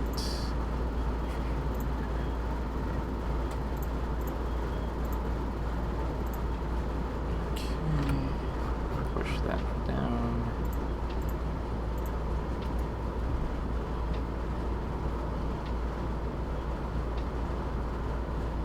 Now I only have to draw his head in 2 frames. Hooray! Bunch of bagel bites, is that an invite? No, it's... never mind. Encodia and Capia both announced around the same time. Both have little girl protagonists and nonsense all caps words as the title. I see. Now that's probably why I get them confused. I get super sensitized to tropes. I saw one game go out of its way to let you pet the cat dog and I thought it was cute. Then I saw it in a second game and I'm like, done with this already, lol. Swedish cyberpunk. Don't get me started on bad game names. I'll rant for 3 hours. Please do. Rants are welcome here. Indies are the worst at naming things. Titles are hard. They are very, also really important. I agree. I had a hell of a time coming up with the title for Lamplight City. It was probably one of the most difficult titles I've ever had to come up with in my life. There were so many bad alternate titles.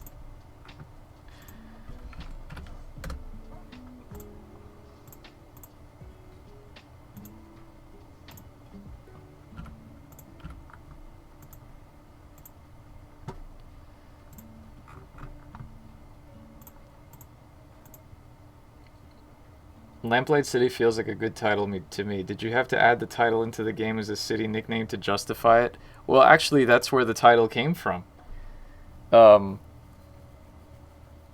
Because the city, I originally named it New Britannia, and so when I was trying to come up with titles, my girlfriend was like, oh, why don't you just come up with, think about place names and the nickname for the city, like, the Big Apple or something. And I was like, well, I guess it can be called Lamplight City. And then that's where it came from. After Ben Jordan 5, calling the next one Ben Jordan 6 is pretty much... Well, yeah, but I mean, also there was, each game had a subtitle as well. But I mean, A Golden Wake came to me pretty quickly, and I thought it was clever. And Shardlight was an accident, and Lamplight City was really hard. And Rosewater came about by the same logic of Lamplight City, so... Miles Monkey Business to remind more people. No, I don't remember a lot of them, but I know that one of them was like the shadow in the gaslight, or the shadow in the gas lamp, or something like that, or the shadow in the lamp light, or I don't know. At one point, Ethericity was the title, and I made a logo and everything. There was a lot of false starts on that one. I feel like Turnip Boy Commits Tax Evasion got a lot of mileage out of its title. Yes, and then you have something like Untitled Goose Game that also gets a lot of mileage out of its lack of title. Space Warlord Organ Trading Simulator is a great name. Yeah, Zalavier comes up with some pretty amazing stuff.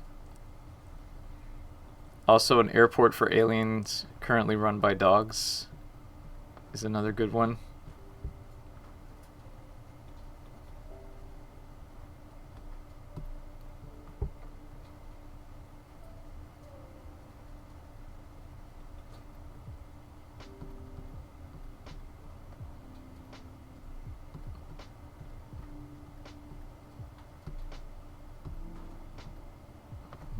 Let's do this.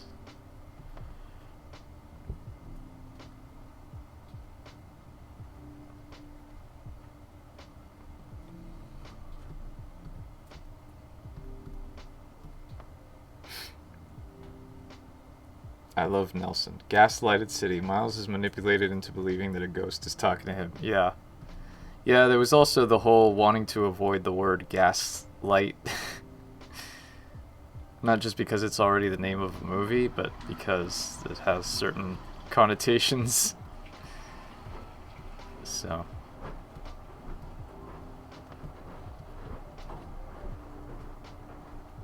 I think, actually, there was one title that I kind of liked, but didn't make sense because it was one of those things where it's like, it's a new IP, so you want to make people know exactly what it is. But I've kept that title in my pocket, and I'm thinking it's probably going to be the name of the sequel whenever I make that. Or the subtitle of the sequel.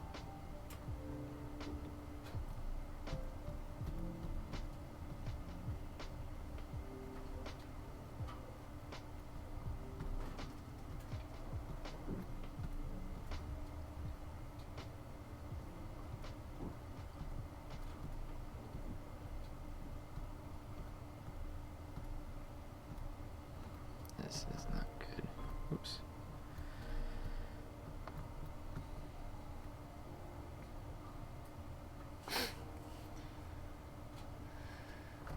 Most people call him Nelson. Oh, right. Nelson. Yes.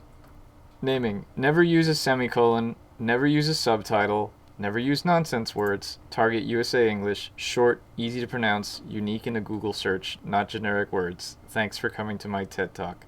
Yeah, I wish I had thought of that before Rosewater. There's so many skincare things. Not the best for search engine optimization. It's sort of amazing that Les Miserables became a hit on Broadway with a French name no one can pronounce. Well, everyone just calls it Les Mis. Should also be descriptive enough to evoke some sense of place or theme or what the game is about. Okay. Recently, the upcoming game, formerly AC0209, rebranded as The Journey of Autumn. That's a very different title.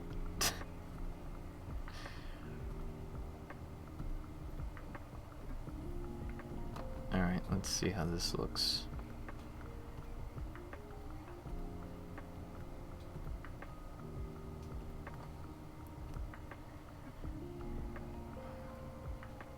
Helps, right? What about sequels? Subtitles within sequels? Like, if it's just,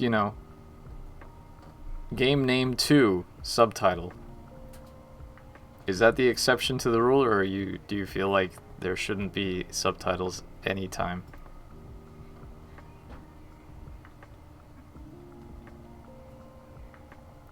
What would King's Quest be without goofy subtitles? Just a bunch of Roman numerals.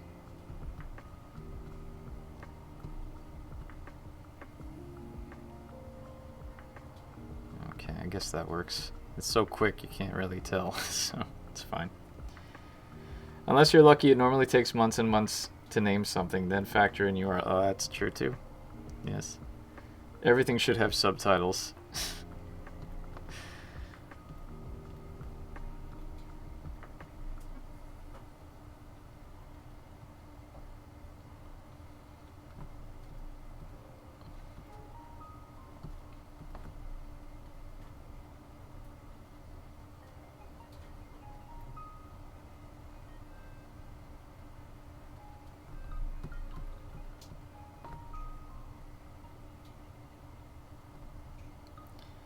You could call your game Harley and make it even harder to find on the search engines. Oh my god. Yeah, no.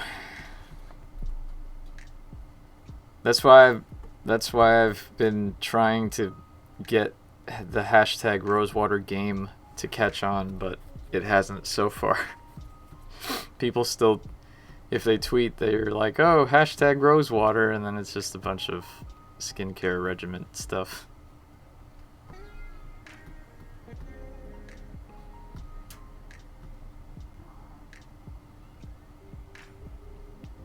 Alright, so now then, let's get old Beardo over here.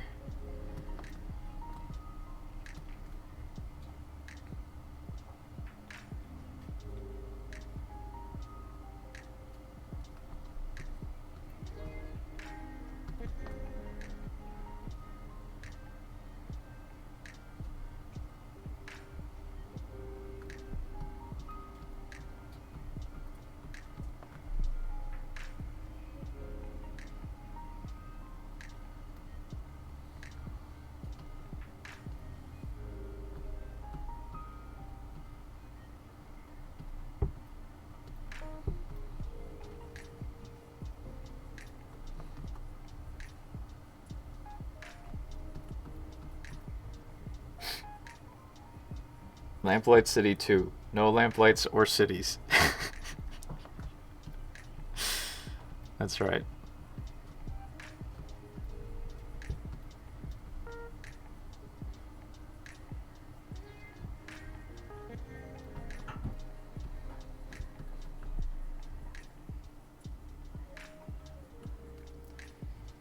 Regarding sequels, I thought Dave did it great with Blackwell. Having that name in every title pushes the IP in verses 2, 3, 4, etc. Tacking on another word was a good idea, right?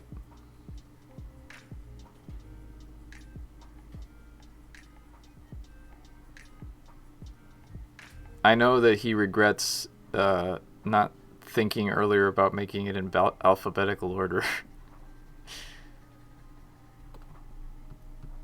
But with that all happens, we all go through that hindsight is 2020 deal.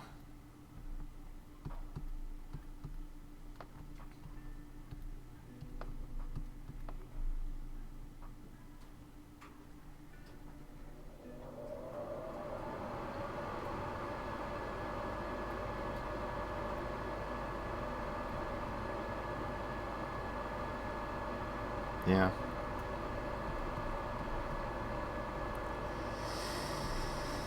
Okay, and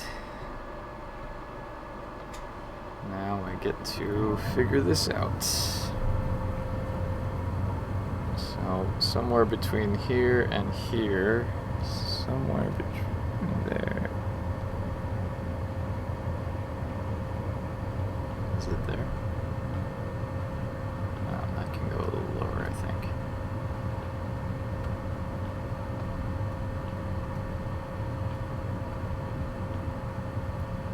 Yes. Okay.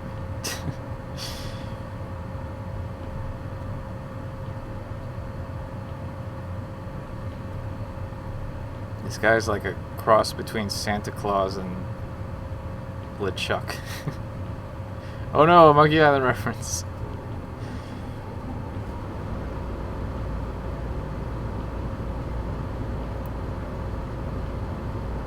Oops.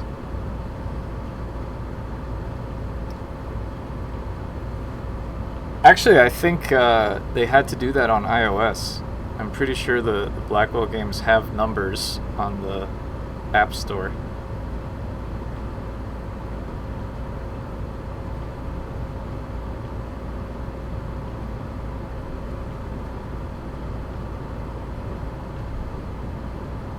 But that's probably an Apple thing more than anything else.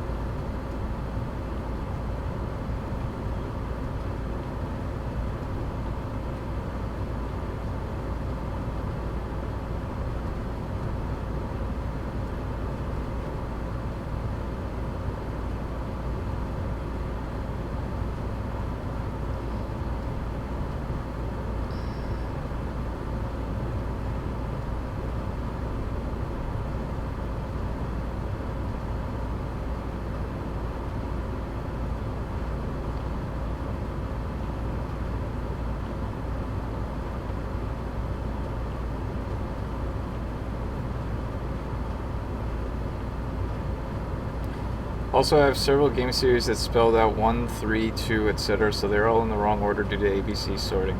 Ugh. Hello, Zep on it. I don't think Steam lets devs edit title retroactively. No. What's the time scale for Rosewater? I haven't kept up to date. I hope to get it out this year. Yes. How big is Rosewater to Lamplight? 6 to 7 hours greater? That's hard to say.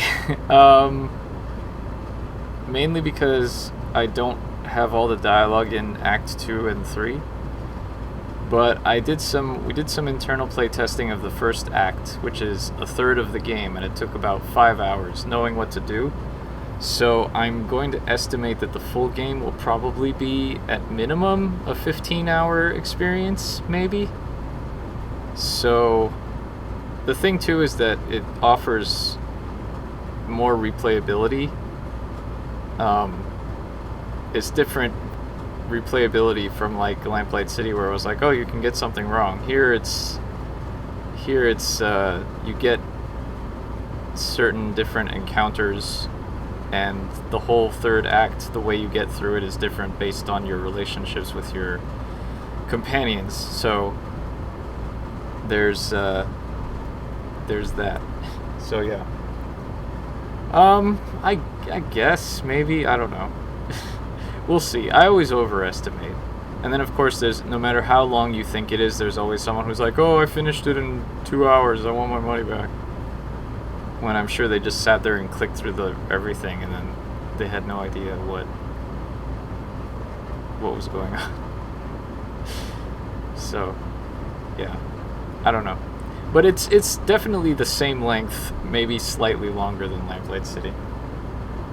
So kind of like Red Dead 2. No, I just finished Red Dead 2. That game took me 6 months to play. This game is definitely not a 6-month to play game. I'm sure there'll be people who will finish it in one sitting and then be like, oh my god, this took 3 years. But you always get that sort of thing. Okay. Getting closer now. I'm gonna do this backwards. I'm gonna take this guy's eyes and copy paste them. What is this? Oh, why didn't I do that?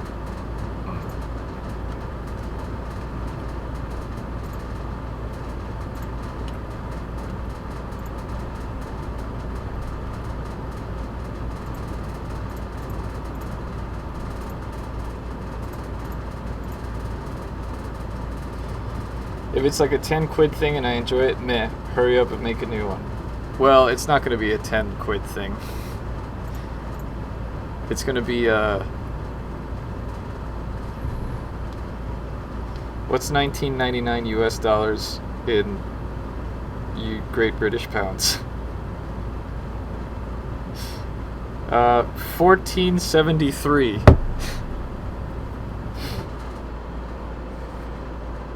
It'll be a 14 quid 73 game. I'm not going to be lazy. I'm just going to go ahead and redraw it, because why not?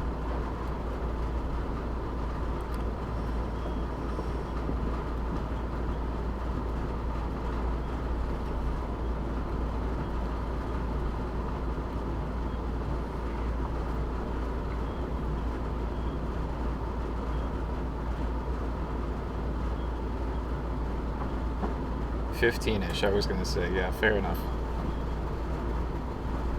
Animated oil paintings?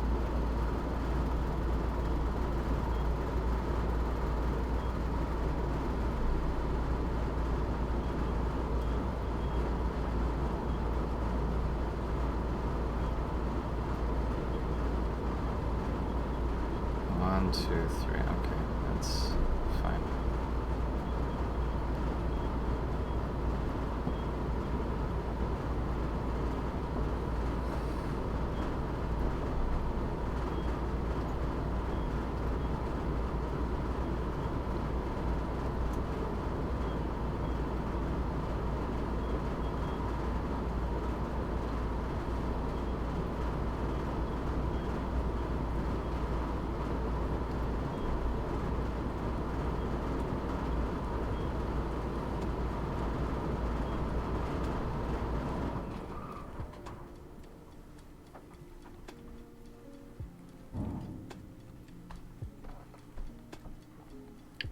I'll pay for it because you've done a load of stuff with which I've enjoyed. No cap, as the kids say. Well, thank you, Zip, on it. I appreciate that. I hope everyone else... I hope the many other people have that same sentiment.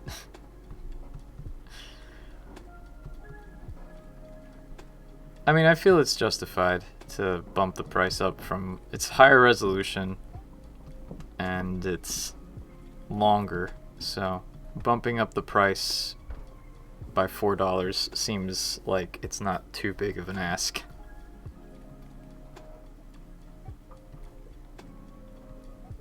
I mean, this is how I make my living. I gotta make a living off of it.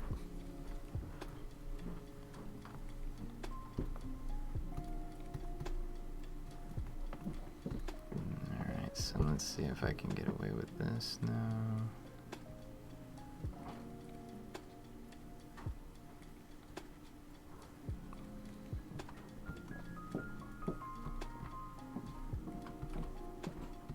How many pixels? 1, 2, 3, 4. Yeah, that's what I thought.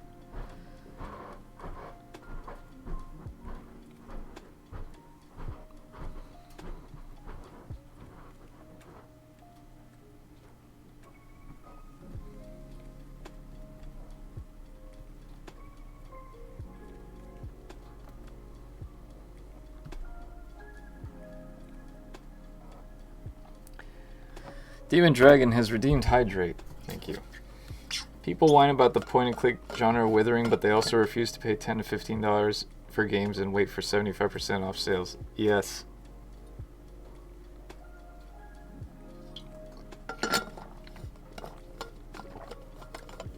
It's true. I have a strong desire to make short point-and-click games, 3 hours or so, but it seems impossible due to economics. I'd probably do it and charge $10 and no sales ever. I mean, if it's short and it's quick to make, I don't see why it wouldn't be feasible to do economics-wise. Alright, I know I said I wasn't going to be lazy, but I'm going to be lazy.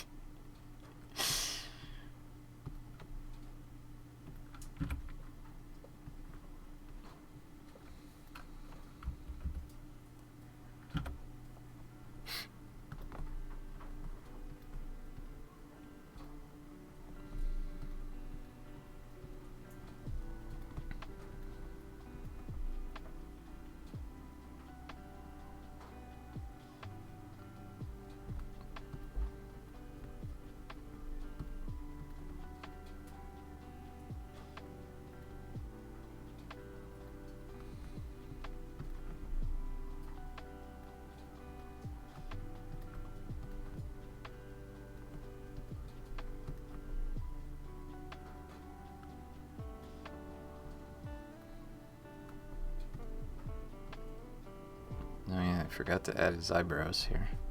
Although they're part of his hair, really, so it's just going to look like part of his hair, so forget it. Get Celius, redeemed stretch. Alright, well, it's time to stretch.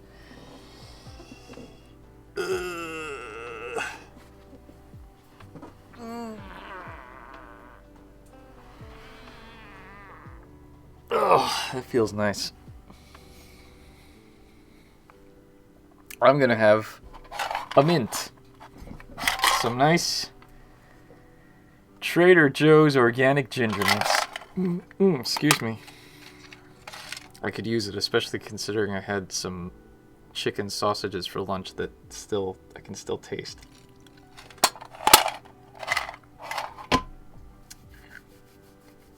The only games I wait for 75% sales on are in the $50 to $70 range, yes.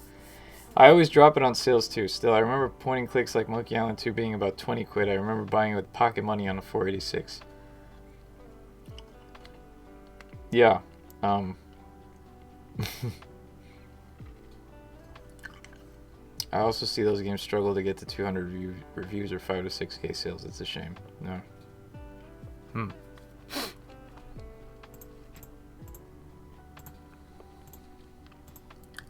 Okay.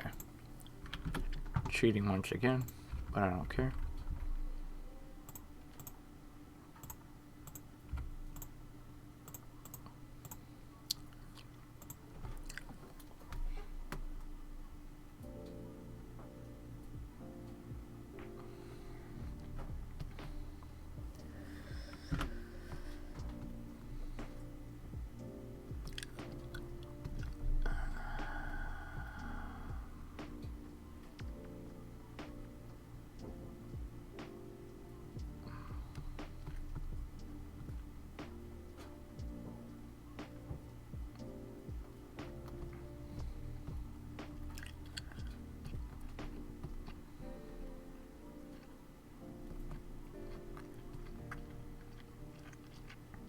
You know, this guy has gone through many iterations of who I think he looks like. First, I thought he looked like George Lucas. Now I think he looks like Mandy Patinkin. I can't say his name. He's a shifting resemblance man.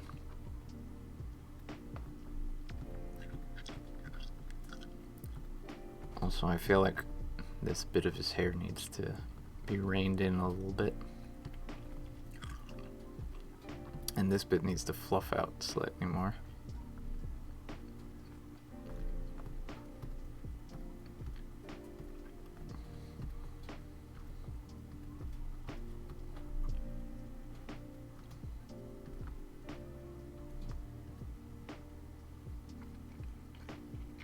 Oh look, a bot.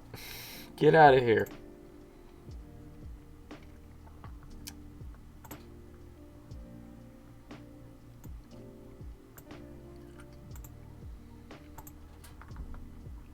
Haven't had one of those in a while.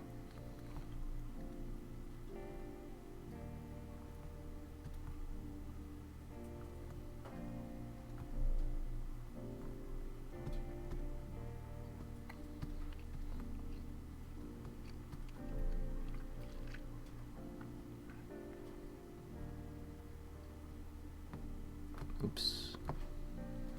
Oops. Ah! What was I doing? I was trying to get rid of this. That's what I was doing.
this needs to come down a few pixels.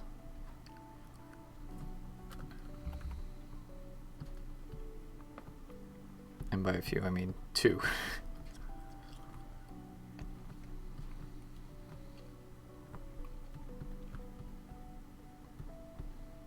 Okay.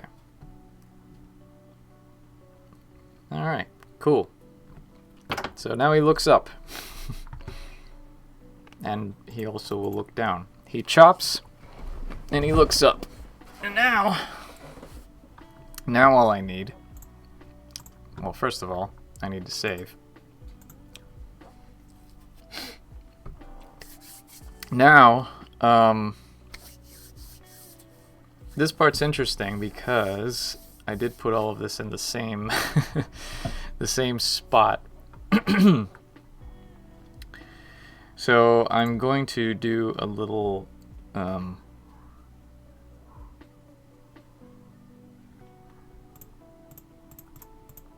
see, the problem is that this is going to be his body language, and so this is not. So all I'm going to do here is turn his head ever so slightly, so this is going to be his head also. So let me go ahead and do this first.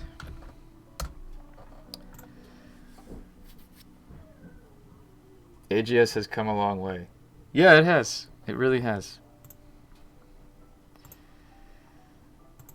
Alright, so this guy's going to be divided up into a bunch of, well, his body and his head, basically. And he has to be looking... I think I can cut this frame, because he really only needs to turn his head like 3 pixels over. So he'll be looking over at Harley this way. So let's get rid of this one. So that saves me another saves me another one. Let's put layer 14 on top of this. So basically from this I want to get here.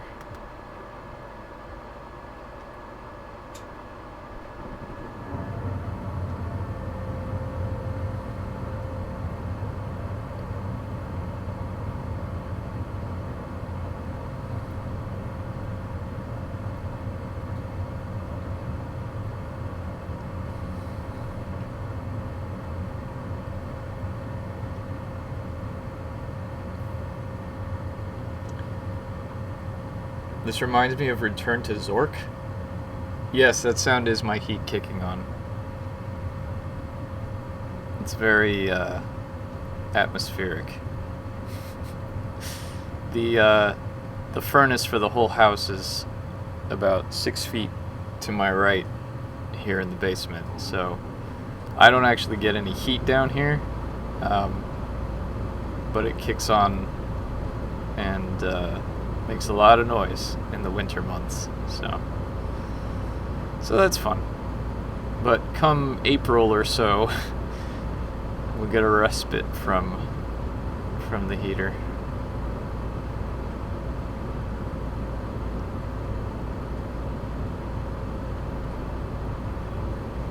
Alright, so I also want this beard to be, it's about here. So I want it to be about here.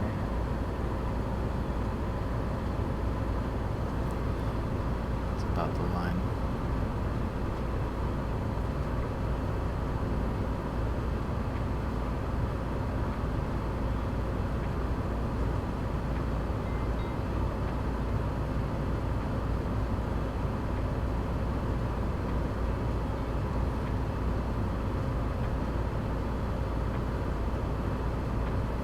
To go up one, I think.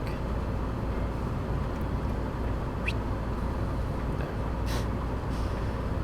My very professional sound effects.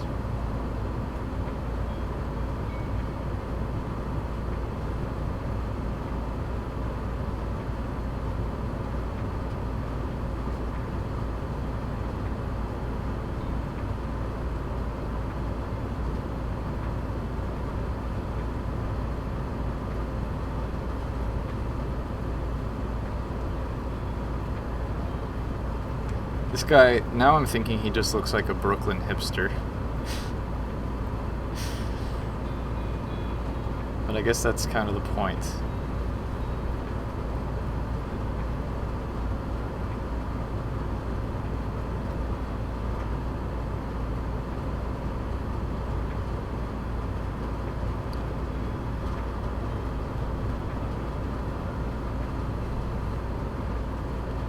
Yeah, it's good old Heedy McKeterson.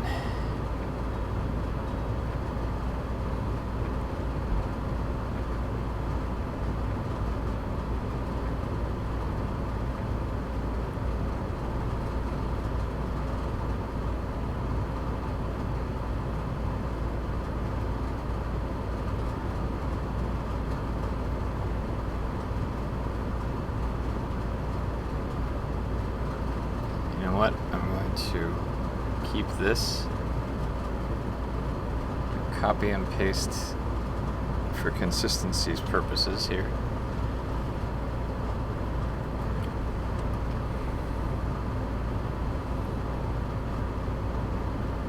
So that way I can animate it the same.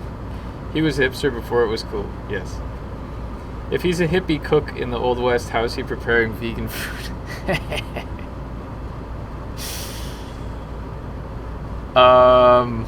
Well, he's a hippie in the, like,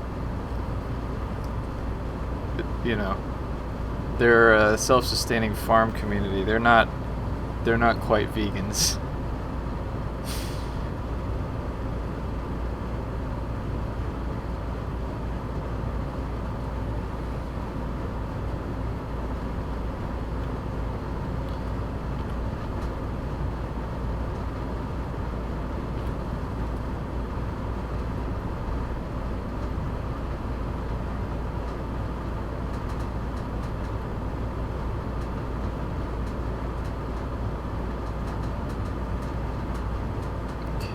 This I get to fix here. First of all, that goes here, and that goes there, and this does not. So the glasses stick out there.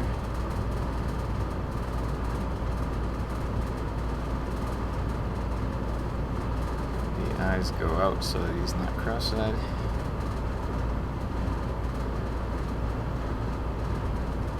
Alright.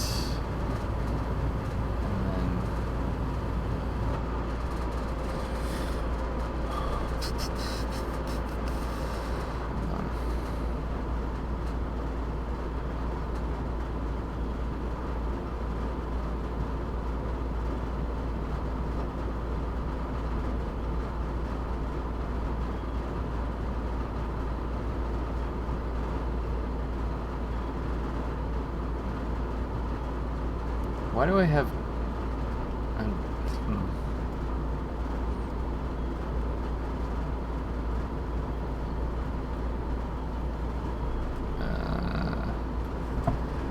that's the line.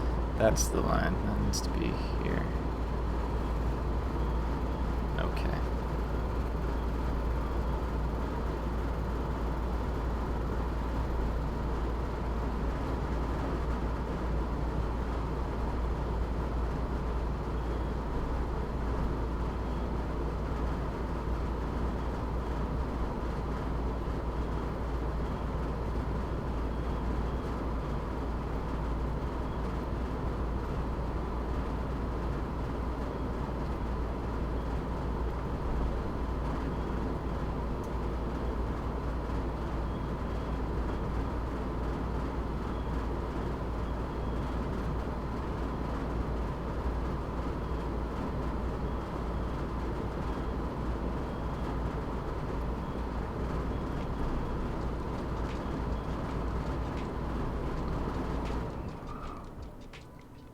His nose is too wide when he turns. It should be thinner.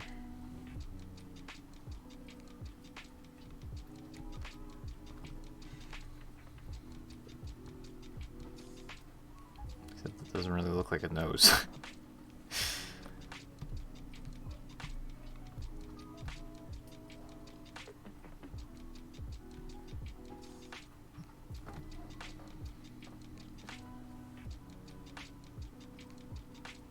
So it basically has to go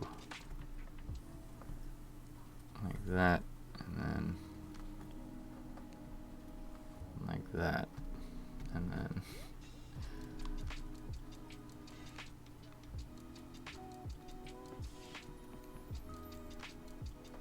yeah, that's how you do a 3/4 nose in pixel art.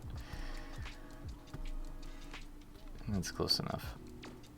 Also, I feel like his glasses are 1 pixel too low. They need to be higher.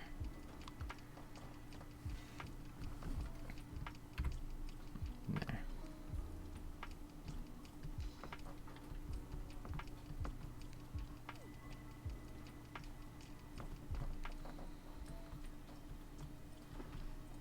And then that way, you can keep this like that.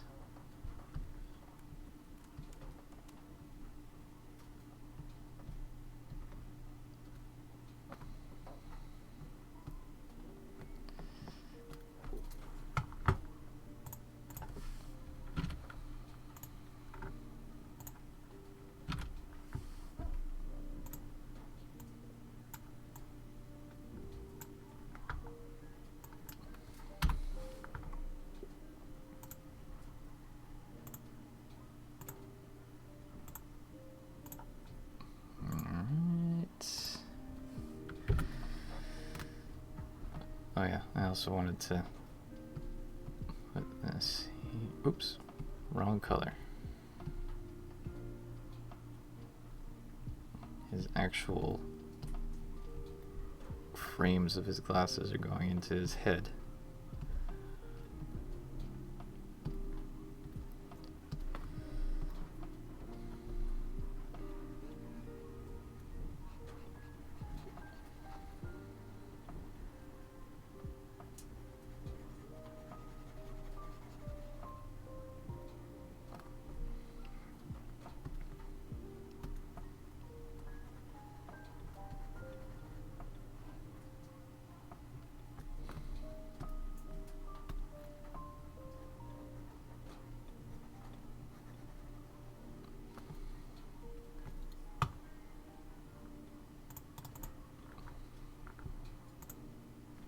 Okay.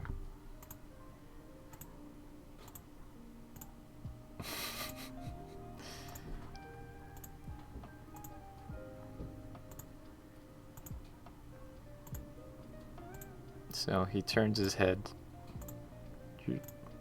Just, okay. I mean, there's an in-between frame here, but yes. Alright, well, he chops, he looks up, and he turns his head slightly. So, and he also puts his hand out, but I'll do that later. So I'm going to call it a stream for now, but thank you all for coming. Thank you for keeping me company. I will see you all for Wild West Wednesday at 1 p.m. Eastern. I will probably have this finished by then. But thank you all for coming. And yeah, like, comment, and I don't know. Anyway, thanks for coming. Bye.